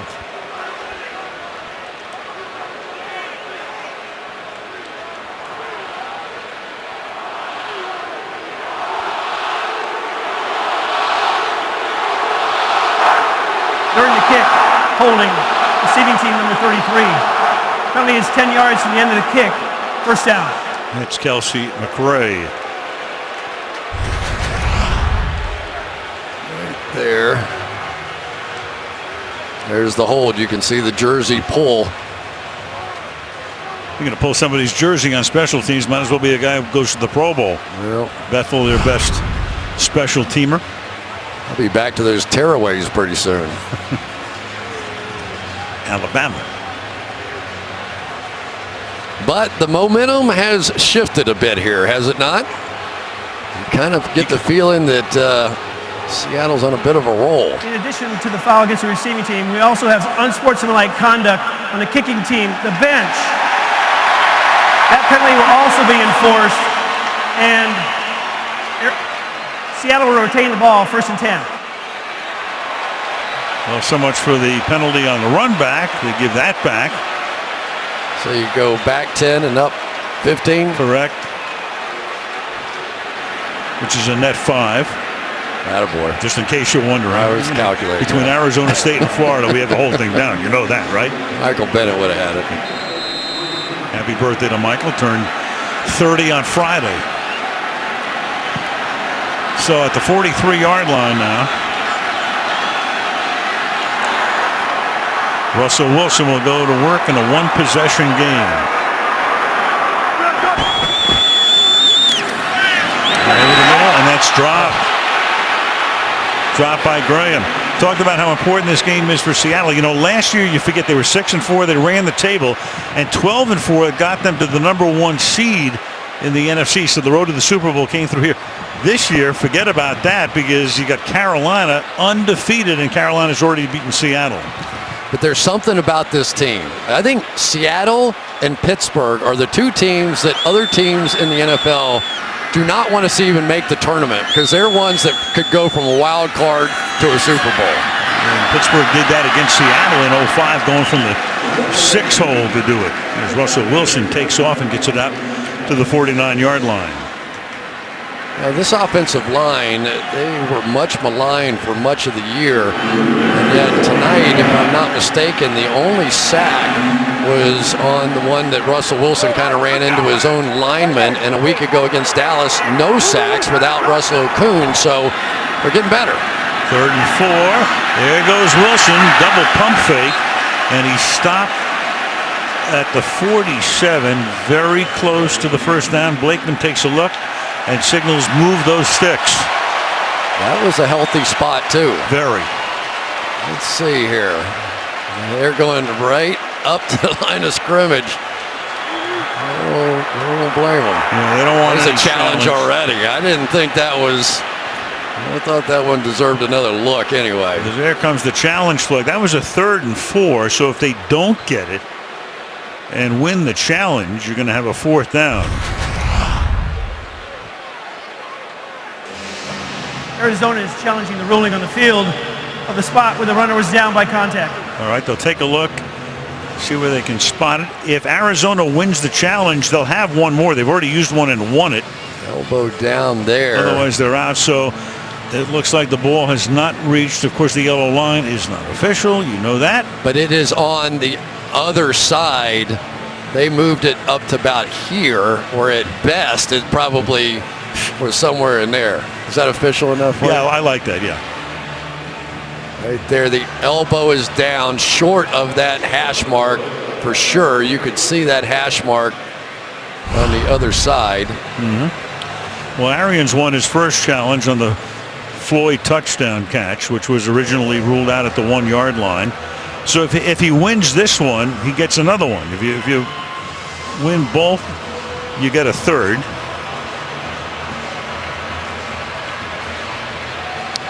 And we are the official network of the Arizona Cardinals, at least for 2 weeks, because we have them again next week. Glendale, Arizona is the site, and the Cincinnati Bengals, who, with a win tomorrow night against Houston at home, would go in undefeated. And there are the undefeateds right now. Carolina winning today. Panthers 9-0. You've got New England winning a thriller. Gostowski with a field goal at the end to win that one at the Meadowlands, and then Cincinnati would go to 9-0 if they beat Houston on Monday Night Football tomorrow. You know, the Bengals a little like this Arizona team. A lot of different weapons that they can go to on the offensive side, and both quarterbacks benefiting from that. Of course, Carson Palmer used to be in Cincinnati, and probably one of the most heartbreaking moments for Bengals fans was when he was hurt in that playoff game against Pittsburgh. Complete a long pass on the first play of the game.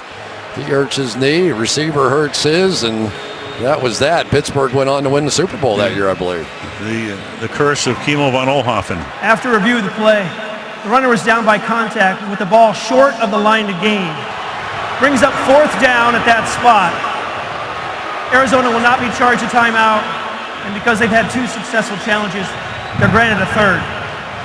All right, so you're Pete Carroll right now. You got 4th down and inches. You're going to at least line up to go for it.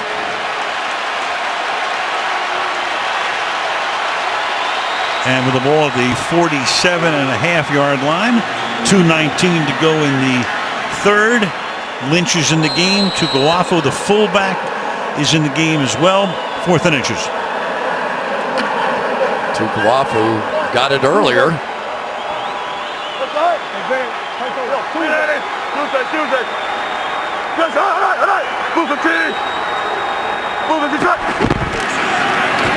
He gets it again, and he leans forward. Let's see. Let's see. You tell me at this point. Could have another challenge at the end of Whatever this. they say it is, because that is a massive pile. Yep. So that's where they're going to spot the ball. If it's a first down, Arians would have another challenge, but what's definitive? Wow. Let's look at it from this side. Did he ever make it there? One of the linemen went across that line, but remember the ball has to get there. Uh-huh. Right down the line, you had some chance of seeing it. Well, they measure, and where they spotted it is a first down. And if you're Arians, well, he's got that challenge. But I don't know how you see where the ball is. He threw it. Yeah. So he gets that third challenge. Just watching it with the naked eye, it sort of looked like the lineman fell across the line. I wasn't sure that the back of the ball did. Challenging the ruling on the field of the location of the spot where the runner was down by contact. No coach has ever won 3 challenges in a game. It's rarely happened. We even have a third challenge. Where does the ball end up? Remember, you have to overturn the ruling on the field. See, this is the ball back in here. Mm-hmm. All right, so you can use multiple replays to tie it together. Watch him. He's going to slide pretty much straight down from there, but you kind of lose track of the ball, so you can't use that to overturn anything. And this obviously not enough down the line. I think it's going to be one of those that stands. Well, yeah, but you have to have, you've heard it 18 million times, of course, conclusive evidence, indisputable visual evidence, whatever you call it. So hard to believe a guy that big can get lost in anything. He just did. 280 pounds is Will Tukuafu. This is the only angle that you can make an argument with. Now Lewis obviously is there, but back here is where the ball is. But I don't know that you can find a distinguishing mark on the field to say definitively where it was. That's exactly right. You can't see the ball in relation to the line. Most times you can. There's a point of reference. As they play Let It Be. Yeah, Let It Be. It's great. Classic. That's good. That's very good.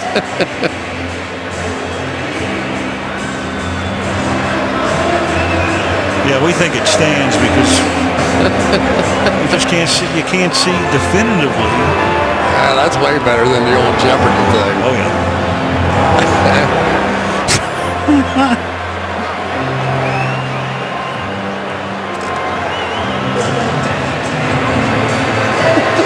Some garage band to play. Perfect. Grunge. Here we go. After review of the play, the ruling on the field stands as called. It is a first down for Seattle. Arizona will be charged a timeout, and they are now out of challenges.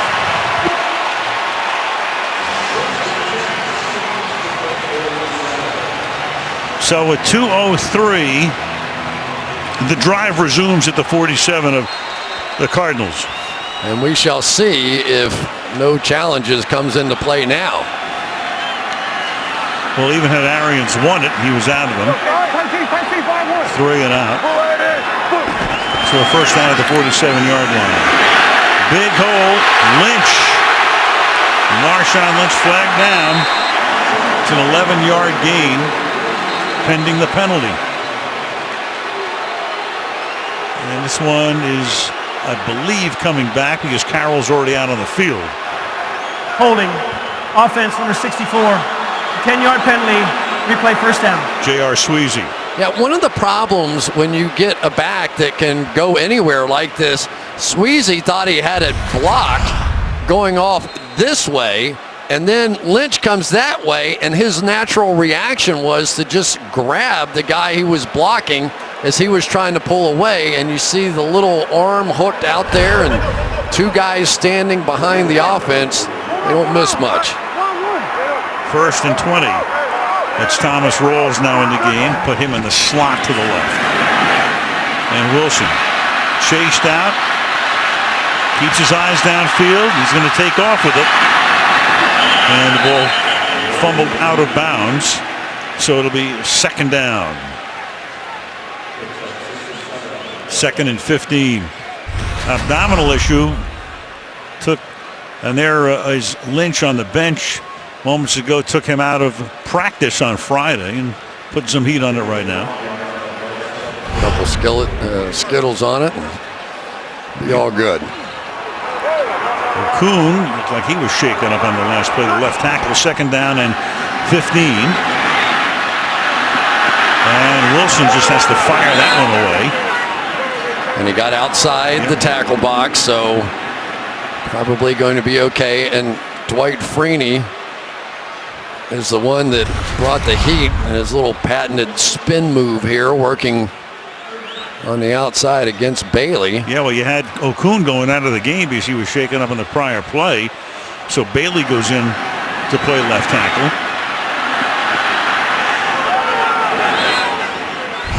And now it'll be 3rd down and 15. That's the configuration that they used against the Cowboys as well. It was Bailey that played in that one, and no sacks allowed in that game. So 3rd and 15 with a restructured offensive line, at least for the moment. And Wilson sliding away and throws that one away. Justin Bethel came in from the corner to put the heat on. On the corner blitz, it's 4th down and 15. Well, they have managed to get some free runners going now. Here they come off the edge, and Wilson just no choice, going to have to try and scramble out and make a play. At least he gets rid of it. But they just don't hit enough of those quick timing rhythm passes. You know, I always refer back to Kurt Warner as a guy that controlled how much teams blitzed him because he was so adept at getting the ball out of his hand quickly. He controlled what they did. Ryan's kick bounces at the 14 and skids out of bounds with 40 seconds remaining in the 3rd quarter. So take a look at those numbers. 273 for Carson Palmer, which is pretty much what he's been doing all season long. 273. And Wilson 9 of 23. Been sacked twice by distance. Each guy has gone long 4 times and connected twice.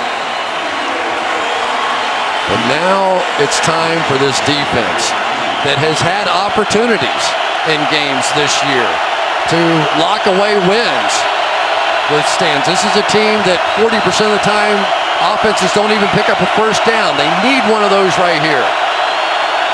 From the 14-yard line, this drive begins with Johnson picking up about 4 to the 18-yard line, tackled there by Kerry Williams.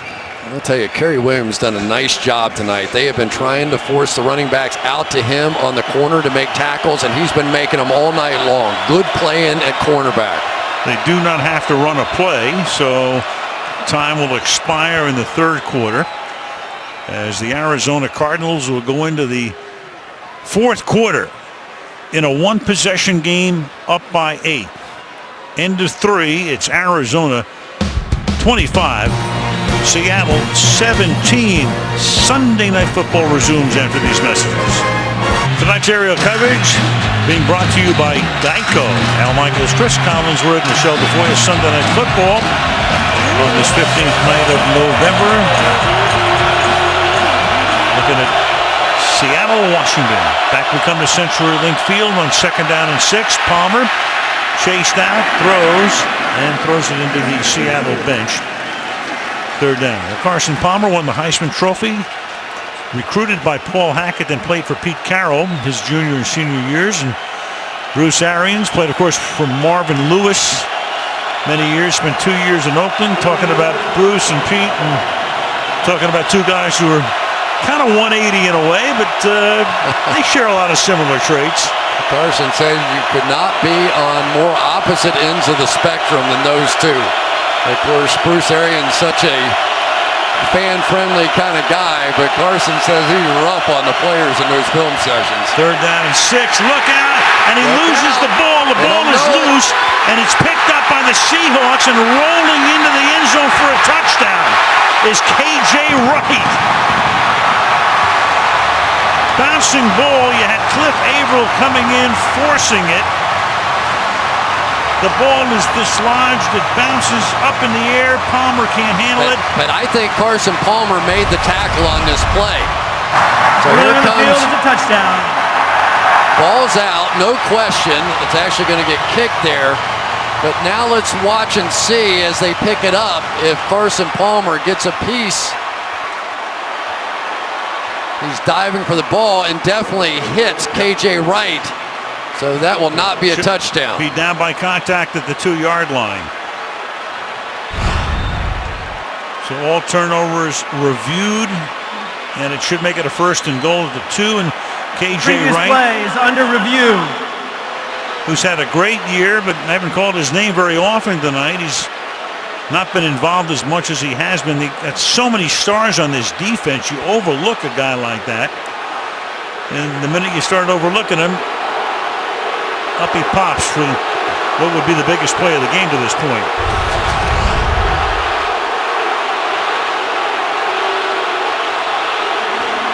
Off the edge right here, and nobody picks it up. Bobby Massey goes down inside, and they basically just turn Averill loose around the edge. That's the 2nd time now we've seen that Massey has chosen sort of opposite maybe what would have been the right thing, but that ball was bouncing around, and I think that Carson Palmer was the only one on the Cardinals that knew it was so loud in here as that was happening. At least he made the heads-up play there to save it. Much the same way that Russell Wilson did against the Dallas Cowboys, maybe to win that game if he hadn't made that tackle. Cliff Averill is the master of the sack fumble. He's caused 22 of them in his 8 years in the league. Started his career with Detroit. You got Robert Mathis at 22 and Tamba Hali of Kansas City with the same number.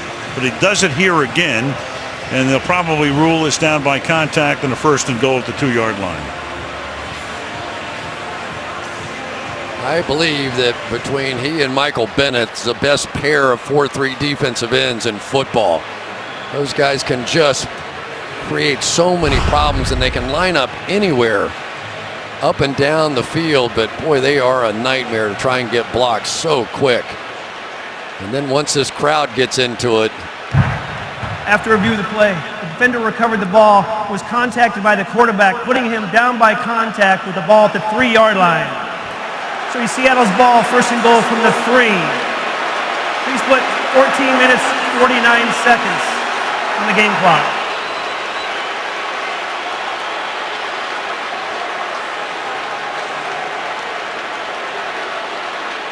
So Tom Cable, offensive line coach. For a while he was the head coach of Oakland. I tell you, he has remade this offensive line. They were not very good early in the year, but over the past 2 or 3 games you can see the improvement. There's Okun, who hurt his ankle and had to come out on the last series. He's back in the game at left tackle. 1st and goal now from the 3-yard line. Lynch is the running back. Marchand looking for room, finds it, touchdown.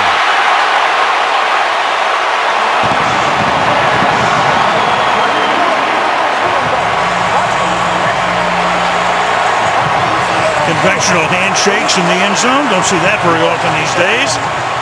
And with a 2-point conversion, we'd have a tie game. Patrick Lewis, the new center, right in there, going to jump out and get Ayon Buchanan, and then Marshawn Lynch took his sweet time getting in there, but eventually found his way in, and nobody ever did put him on the ground.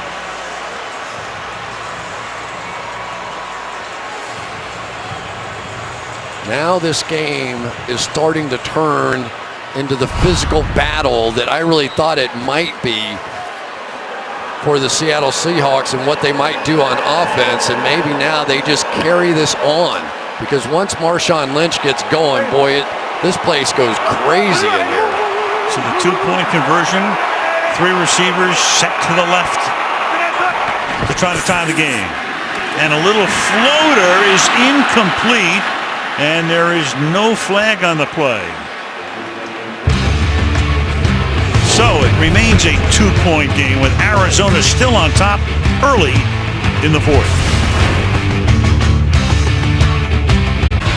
Sunday Night Football being brought to you by the United States Air Force. Experience more at airforce.com. By Walmart, share wonder every day. By Geico, 15 minutes could save you 50% on car insurance. And by the newly redesigned Volkswagen Passat. That's Jimmy Graham. Came over in a trade with the Saints in the offseason, visiting with the staff and families and patients at the Seattle Veterans Administration Hospital earlier this week. Beautiful look at Century Link Field, just south of downtown Seattle. That's Marshawn Lynch's mother, Delisha. She gets the football that he carried into the end zone. Not afraid of expressing her opinion. No. We've read a few of those. Loves her baby. Well, her baby's pretty quiet, at least publicly, so mom carries the torch. David Johnson from a couple of yards in. And the coverage is outstanding, tackled by Michael Morgan up at the 13-yard line. You know, and one of the things for Arizona offensively is since Mike Iupati has gone out, we have not seen the same kind of success running the football. Go back to regular season, postseason since 2012. All 4 home games in which they trailed by 10 or more, they won. They trailed by 19 at one point tonight. 2 of those wins were in the NFC Championship games against San Francisco and then last year against Green Bay. So the crowd trying to disrupt the signals of Carson Palmer as he begins this drive from the 13-yard line. Pressure up the middle. Palmer to the outside, too high for Fitzgerald. Covered by Williams, 2nd down and 10. Boy, Chris Johnson is not a very big guy, but Carson Palmer said, listen, this guy is not afraid of anything. These people are about 30 to 40 pounds heavier than he is, and he just sort of steps up and protects me. I love him. Said he had the protections down in the first week. I couldn't believe how smart a guy he was. And Wagner got in there at the end to contact Palmer. 2nd down and 10. But they continue to bring the pressure.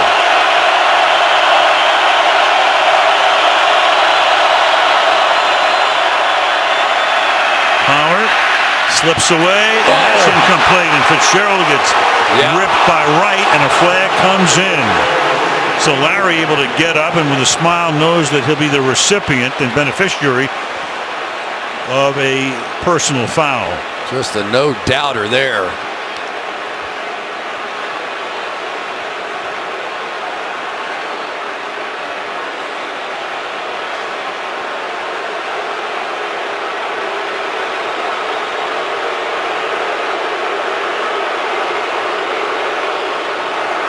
Personal foul, necessary roughness, helmet-to-helmet contact, and the defense's receiver.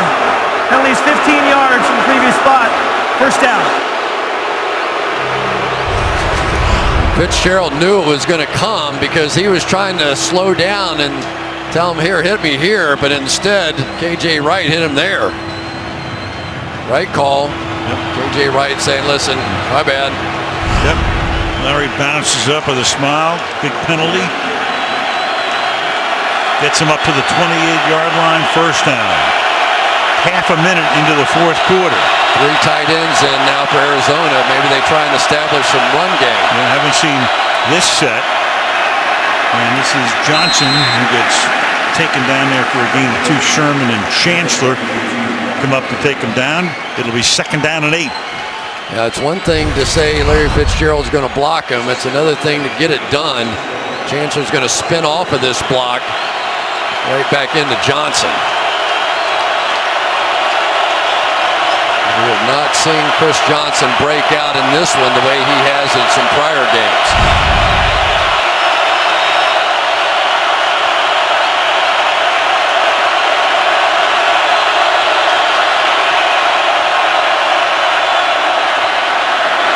Johnson again slides to his left up to the 34.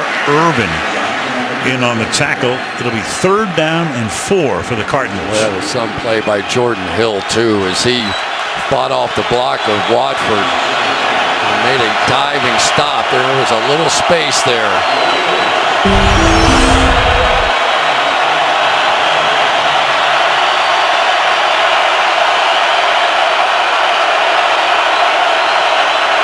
Third down, 4.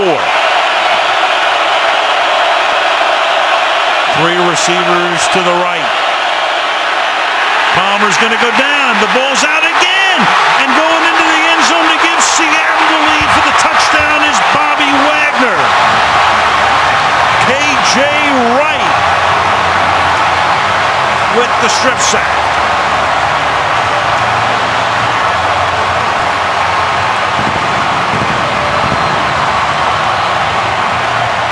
That is at least the 3rd free runner I have seen just right up here. When you've got that pressure, you have to block down. It's the interior gaps you have to get first. And maybe because of all the injuries and the substitutions, but they have made a lot of protection mistakes here tonight. And Carson Palmer's got to be getting a little gun shy here. Well, they lose Yapati. They had a big lead. But Jonathan Cooper and Bobby Massey on the right side have just had issues throughout the course of the night. And the general rule, now I don't know what the rule was for them here, but the general rule is you have to protect the inside gap first because that's the shortest path to the quarterback. And it has cost them a couple. Well, they're going to go for 2 here to try to make it a 6-point lead. The last 2 third down plays for Arizona have both been strip sacks. Wow. And you have to say this atmosphere has something to do with it. No doubt. And that Seattle defense. Yeah, a little bit. Which has always been very good. Leaked a little bit in the first half.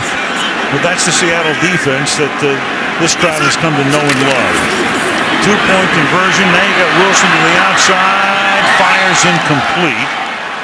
So they don't convert again. Marcus Golden put the pressure on. But for the first time tonight, Seattle has the lead. 13 minutes to go. They're up by 4 at home. Thanksgiving night, special night for us as we go to Green Bay. Bears-Packers is always great. And that night, Brett Favre will have his number retired. Jersey number retired, number 4. Good halftime ceremony. Going to be quite a night. Thanksgiving night, Bears-Packers right here on NBC. So Seattle has now had the lead in every game over the last 3.5 seasons. Every one that Wilson has played in. And David Johnson gets tackled up at the 17-yard line. Well, since Mike Yapati has gone out, protection issues have been an issue. Here they're going to leave a free runner on the inside gap as Massey goes to the outside. Now the only time there's only one guy there, they double team inside and leave Cliff Averill, maybe the most dangerous pass rusher on this team. And now once again they're going to block outside and leave the free runner come inside. Now maybe that was Chris Johnson's guy, I'm not sure. But it has been the protection and the free runners that has completely turned this game. And let's see if the adjustments have been made here as they begin this drive from the 17-yard line.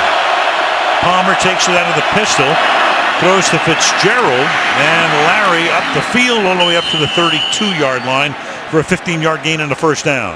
But the biggest difference, Al, with this football team, in my opinion, has been their ability to run the ball. And Mike Upati has been their best run blocker. And with Jared Valdir on that side, they had a power running side.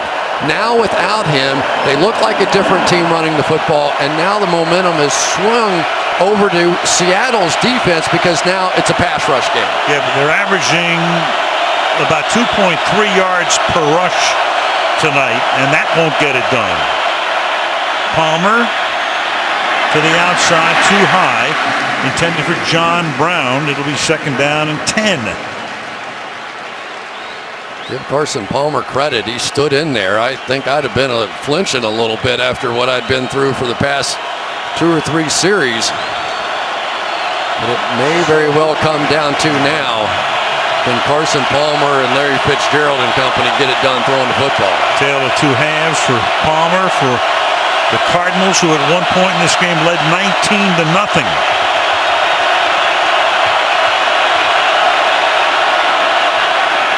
Deep drop, caught. Fitzgerald has to go to the ground, though, and that's going to set up a third down and 4.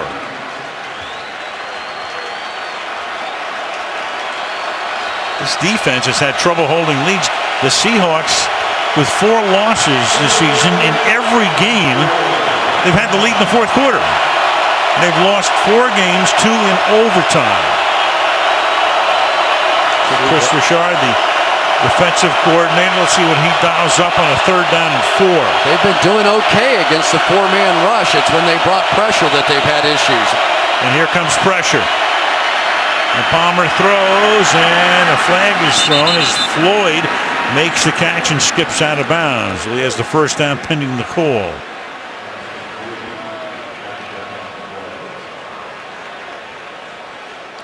We had 19 accepted penalties in the game. 11 on Seattle. A little collision with Earl Thomas and Larry Fitzgerald well past 5 Illegal yards. Contact. Defense number 29. The penalties decline. Yardage is enough for a first down. One of the things that happens when you try and bring that pressure, you have to play man coverage behind it. So that means your safety here, Earl Thomas, has to come up and try and play man coverage on Larry Fitzgerald. Got a little overly aggressive. Floyd made that catch, but reached for his leg, so he is out for the moment. Ball at the 48-yard line. And here goes Johnson, and he gets slung back as he crosses midfield by Cam Chancellor. Gain of 3. Cam Chancellor looks like a linebacker here, taking on this block, controlling, gets arms extended, finds the ball carrier. Sherman forces him to cut back in, and Chancellor makes the play. You just wonder what Seattle's record would have been if Cam Chancellor played in those first 2 ball games where he was holding out. Both were losses, one at St. Louis and the other at Green Bay. 2nd and 7. Play clock at 2. And that's tipped and caught by Jerron Brown. Juggled, almost intercepted, and then Brown is able to snatch it out of the air to pick up the first down at the 39-yard line. I don't think Richard Sherman can believe it. He could not have jumped this route any better. Watch him undercut this thing. He knows exactly what's going on. He's reading the quarterback, and somehow Brown tips it to himself. What a play. Yep. And when Floyd came out, it was Jerron Brown who came in. 9:40 to go in regulation. And Palmer's going to go deep downfield, and that one is out of bounds. It's Jerron Brown again, but well out, covered by Sherman. 2nd down and 10.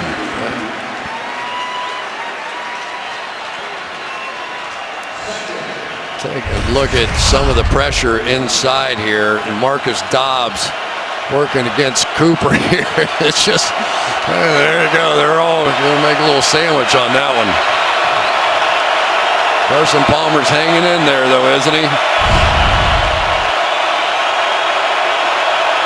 300-yard night for him, 25 of 42, 314 yards.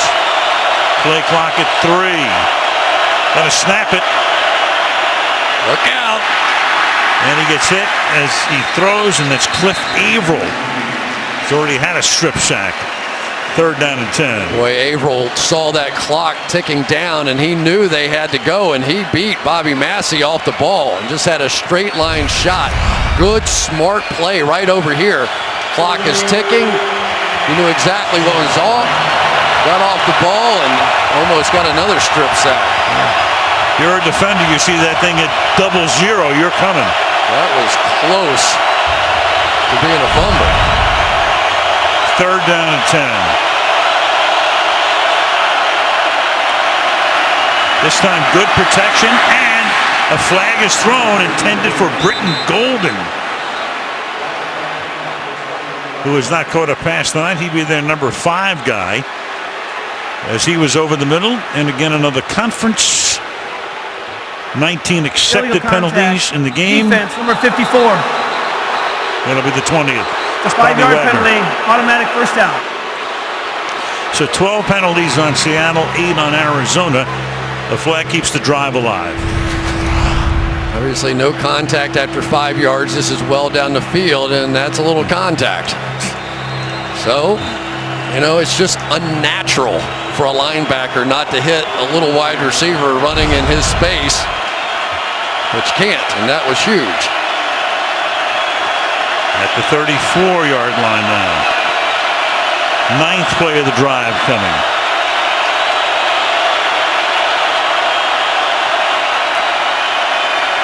Pressure. Sliding out. Caught. Jerron Brown.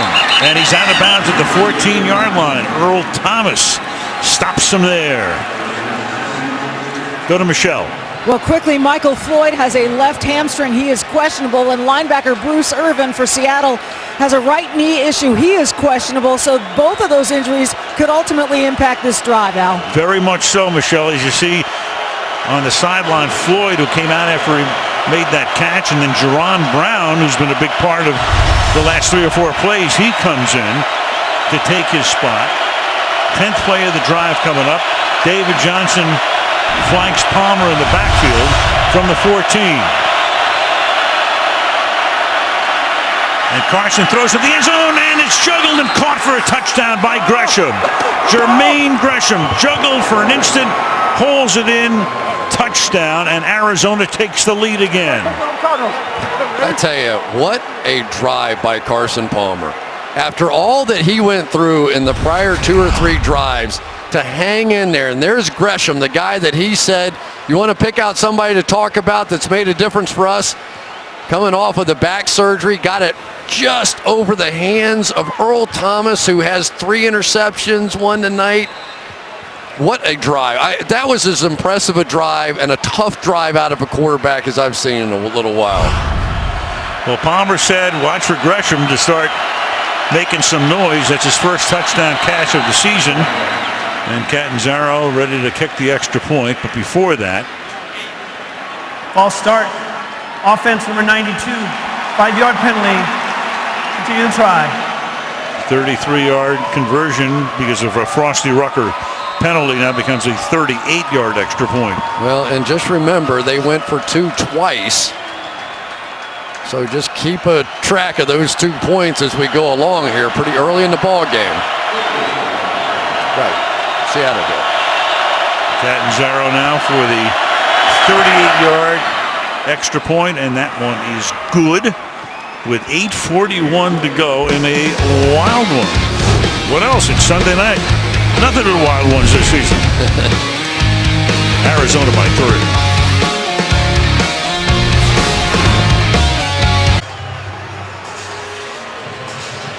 A lot of crazy stuff has been happening in Seattle tonight. 61 total points in the game. Arizona has dominated the time of possession 2-1. They run 73 plays to Seattle's 40, but the Seattle defense has accounted for the last 2 touchdowns. And now the Cardinals with the lead again. He got a short kick, and Lockett juggles it, picks it back up, and gets surrounded by a passel of white shirts at the 8-yard line. You go back to the Super Bowl, you go to the 4 games this season, fourth quarter leads. Losses after having the lead. Rams, Packers in the first 2 weeks of the season. Then you have the overtime loss at Cincinnati. And they lost to the Panthers on the touchdown pass to Greg Olsen from Cam Newton to keep Carolina unbeaten at that point, and they still are. So from the 9-yard line now, Russell Wilson will go to work on a night when he is 9 out of 23 for 172 yards. And you start with Lynch. And Marshawn keeps on chugging. And he turns no gain into a pickup of about 3 out to the 12-yard line. It's like trying to tackle a pyramid. It just feels like that you can't get him off his feet. You know, there's so many times that he takes hits from multiple directions and just does not go down. Beast mode is appropriate for this guy. I mean, you know, who doesn't go down with all that? Second down and 6. Up at the 13. Wilson finds that opening, gets away, then flips it down the sideline. Doug Baldwin had gotten free. Russell Wilson does so well. Looks like he's going to be trapped. Looks like he's going to be sacked. Starts to move forward, finds the open guy. Yeah, well, what happens is you have to react to Russell Wilson. So the defender in coverage reacts up, and then Russell Wilson just flips it over the top of him. Gain of 28 to the 41-yard line. Off the play fake. Fires caught into Seattle territory. Baldwin again tackled by Matthew. First down. I tell you, this Doug Baldwin is probably the toughest minded guy on this team, and he will not ever let the guys in the wide receiver room complain about not catching enough balls or touchdowns or any of that stuff. He says if we have to block every play, we block every play. 7 catches for Baldwin, 134 yards. Played his college football at Stanford. Very much the leader of that wide receiver room. And Wilson, and this time he's able to fire it away. Rodney Gunter almost had the sack. He, I think, was inside the tackle box, so they will talk about this as he slung it away. I don't know about that one. Arians wants it. Flags out. He did take a step left. The tackle box is the imaginary line that extends from the tackle's back. Intentional grounding. Offense number 3. The ball we place at the spot of the foul. It's also loss of down. Brings up second down. I think Russell Wilson ran around so much he felt like he had to have been out of the tackle box. And there it gets down, he's back in, and he's right on the line, and the pass winds up in Puyallup. No wonder Carson Palmer said he feels like he has a hangover every time he plays up here, coming out of here. Second down and 23. Sound has feel, and it does in this ballpark. Here's Wilson again, a little dump off to Lynch. And Lynch is taken down from behind. He'll spot the ball at the 50-yard line, and it's going to be third down and 16 with the clock running down to 6:40 to go.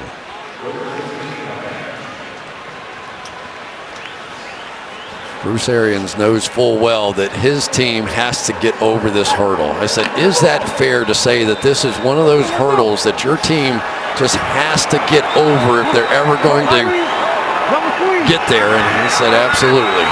It's a tough spot. Yeah, one of those hump games. Lynch stays in the block. Wilson then throws, and it should have been intercepted by Ty Matthew. Could not hold on, but it is fourth down and 15.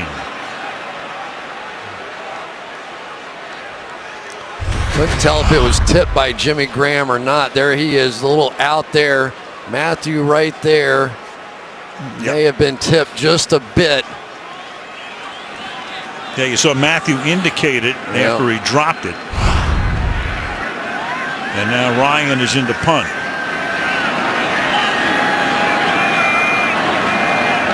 Peterson sets up at the 10-yard line. And Peterson's going to come up and make a fair catch at the 21-yard line. 6:02 left in regulation down the stretch we come in Seattle. There you go, score by quarters. Arizona at one point a 19-0 lead. Seattle took the lead. Arizona came back on that last drive, up by 3, have the ball at the 20. Johnson. He starts with a 7-yard gain in the perfect world, and we'll get to that in a second. Here's Michelle first. Well, Cards left guard Mike Upati, who was taken to the hospital earlier tonight with a neck injury, has been released from the hospital. He is expected to fly back to Phoenix with the team out. Meanwhile, Seattle linebacker Bruce Irvin has been downgraded to out with a knee injury. All right, thank you, Michelle. Great news, of course, on Upati. Just what we were hoping for. It always looks so insidious, and then you get a report like that, and that's great. Tight ends in the game, Al. They just want to grind out some first downs here. Larry Fitzgerald will be like a fullback now. Yep. Johnson. Yeah, in a perfect world, I started to say, in a perfect world, what you have is a situation where you run the ball, you pick up some first downs, you take time off the clock, and you make Seattle use its timeouts on defense. Yeah, but here come the pass rushers now. By not gaining anything there, now all those speedsters come in the game. And can they block the right guys? Arizona has done a decent job blocking these guys when they figured out who they were. It's when they've made the mistakes on protection that they've had the breakdowns. John Brown in the game. Floyd out. Fitzgerald is in motion. Play clock at 1. Here comes the pressure. The pass is caught by Jerron Brown right in front of the bench. So this kid who comes in when Floyd went out was so integral a part of the last drive. Big catch here on a 3rd down. Boy, and a big block right here. This is the one they got hit on before, and this time it's Andre Ellington able to get KJ Wright on the ground and buy enough time for that first down. Nice substitution there on the part of Bruce Arians. Jerron Brown had caught only 6 passes all year. He's caught 3 now on the last 2 drives. Milking that clock. Play clock at 1 again.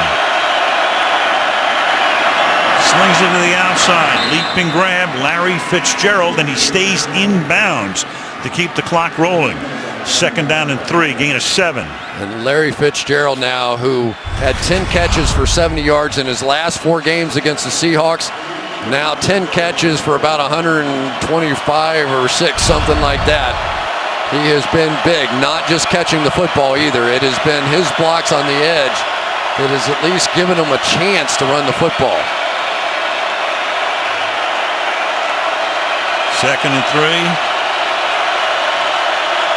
Palmer in a masterful job taking that play clock all the way down. Johnson swings to the outside, then back upfield across the 45 to the 46-yard line, and that'll be a 1st down. It is the same play they've been doing all night.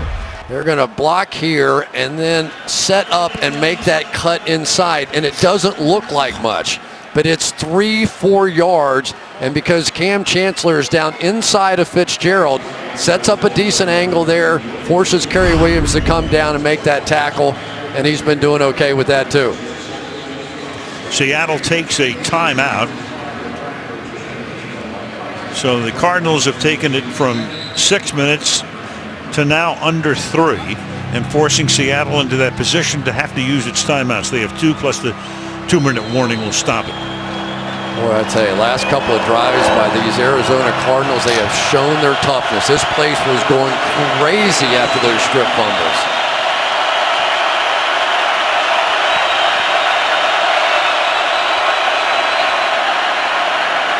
And over right guard, gain of a couple there for Chris Johnson.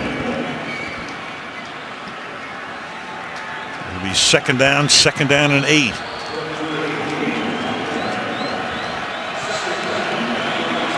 Carroll looking up at the clock, flips the gum away. Lets it roll down here.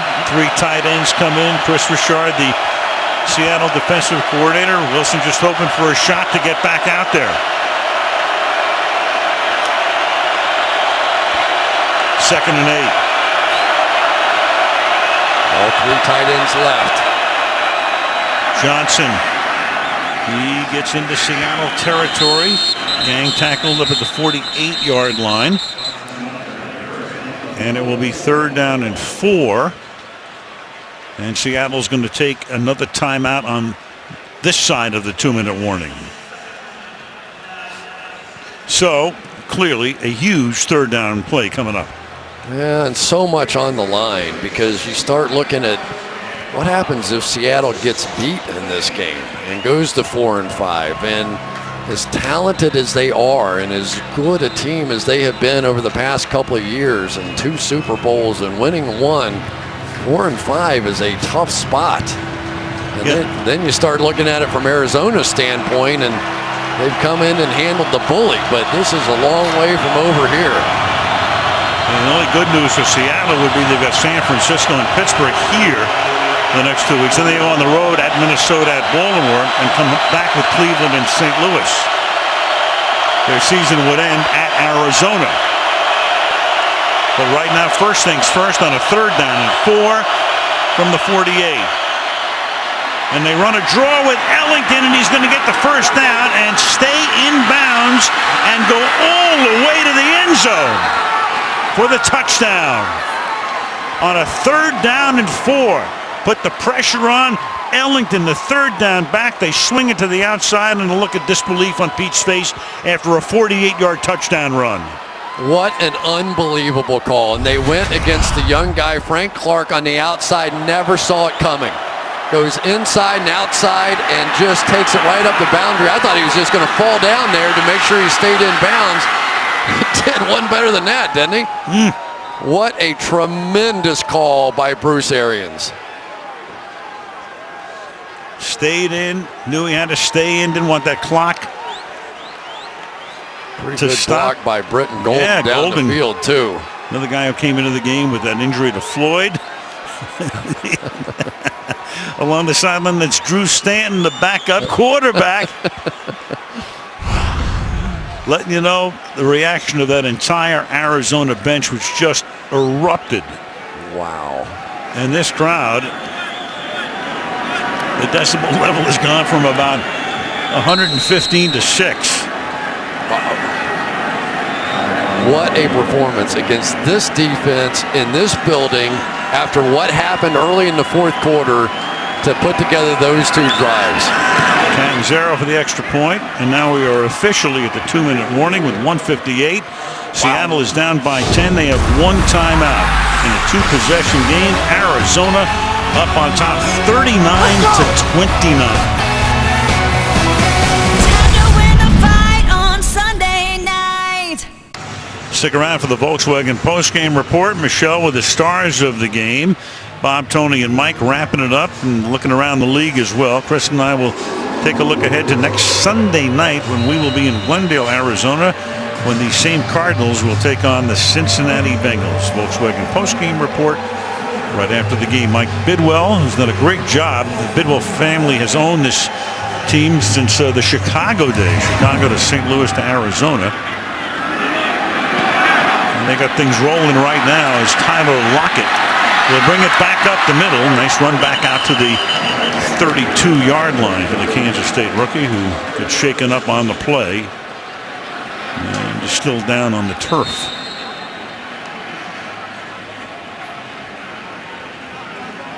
Take a look at that Arizona schedule coming up. So Cincinnati plays tomorrow night. They could go in 9-0 if they beat Houston.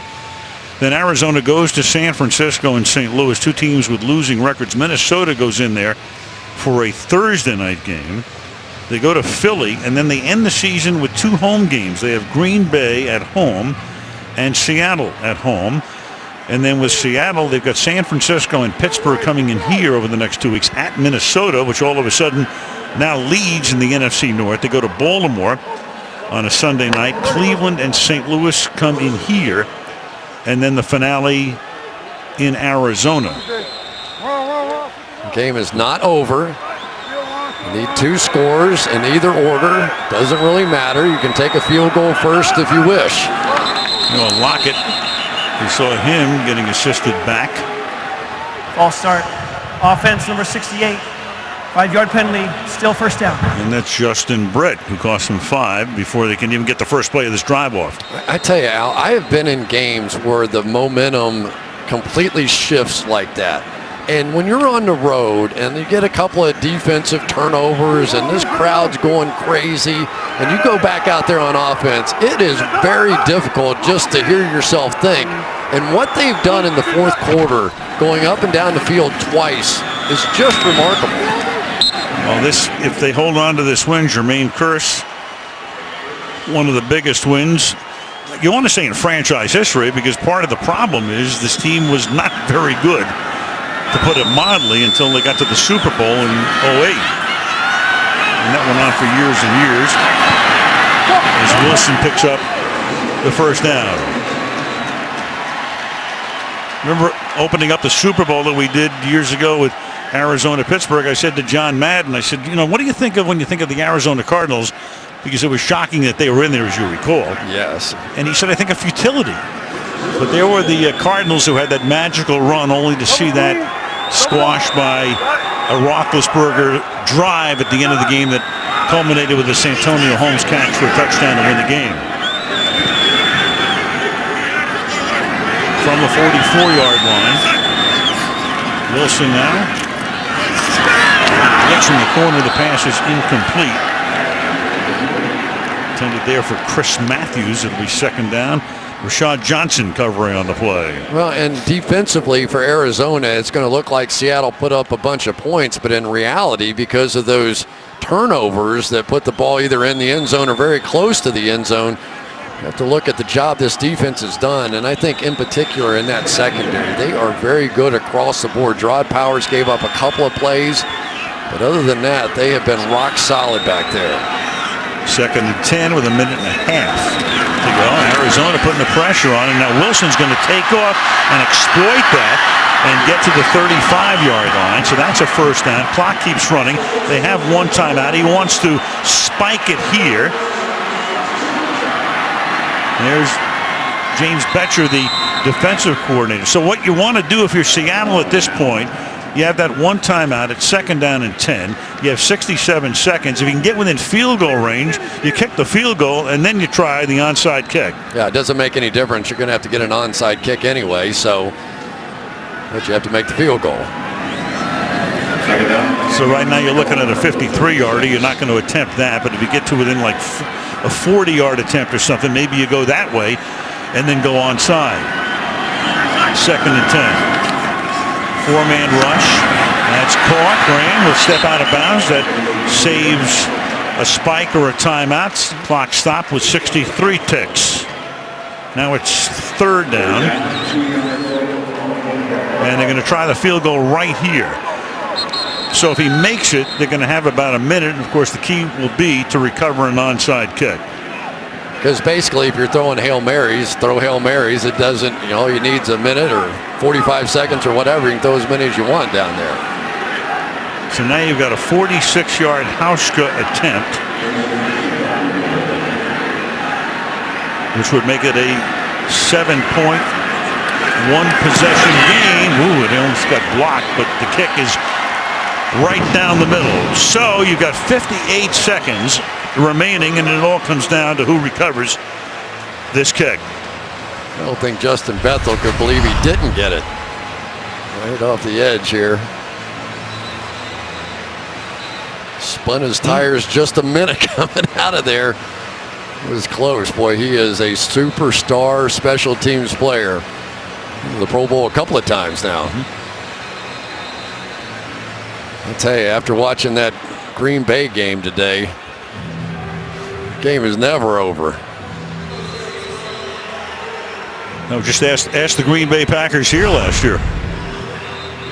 There's that headache coming again from Carson Palmer. He doesn't even want to think about this one. Well, last year it was in the NFC Championship game, a recovered onside kick by Seattle against the Packers, which led to the win, which led to the trip to the Super Bowl. If they had converted those 2-point conversions Seattle had, they would have just needed a touchdown to win that game. Win this one.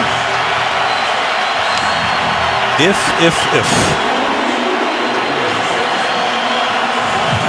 All right, let's travel 10 yards or be touched by Arizona before Seattle can attempt to recover it. Hauschka sends a high hopper that will be caught by Larry Fitzgerald, and that will seal it. So you put your best hands guys out there. It didn't help Detroit, though, today. Of all people, Calvin Johnson had one go through his hands, but they did hold on for the victory. And Mr. Bruce Arians and the Arizona Cardinals are going to go to 7-2, shaking Carl Johnson's hands.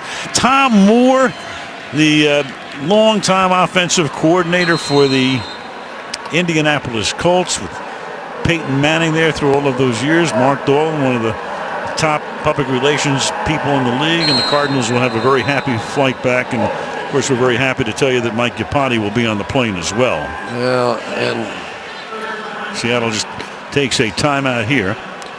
And let's give you the updated standings as we put this one in the victory column for them Cardinals. 7-2. Seattle goes to 4-5. St. Louis is also 4-5, and St. Louis has already beaten Seattle once this season, so they don't the tie break when you get down to a wild card possibility. San Fran is 3-6 and a bye this week. Carson Palmer, if he was a part of the conversation for MVP, he is a little bit more now in my book because of what he did. And it wasn't just the drives, it was the circumstances surrounding those drives. It would have been very easy for him to have a meltdown with his offensive line the way that he was getting hit. Instead, he just came out and drove him down the field twice.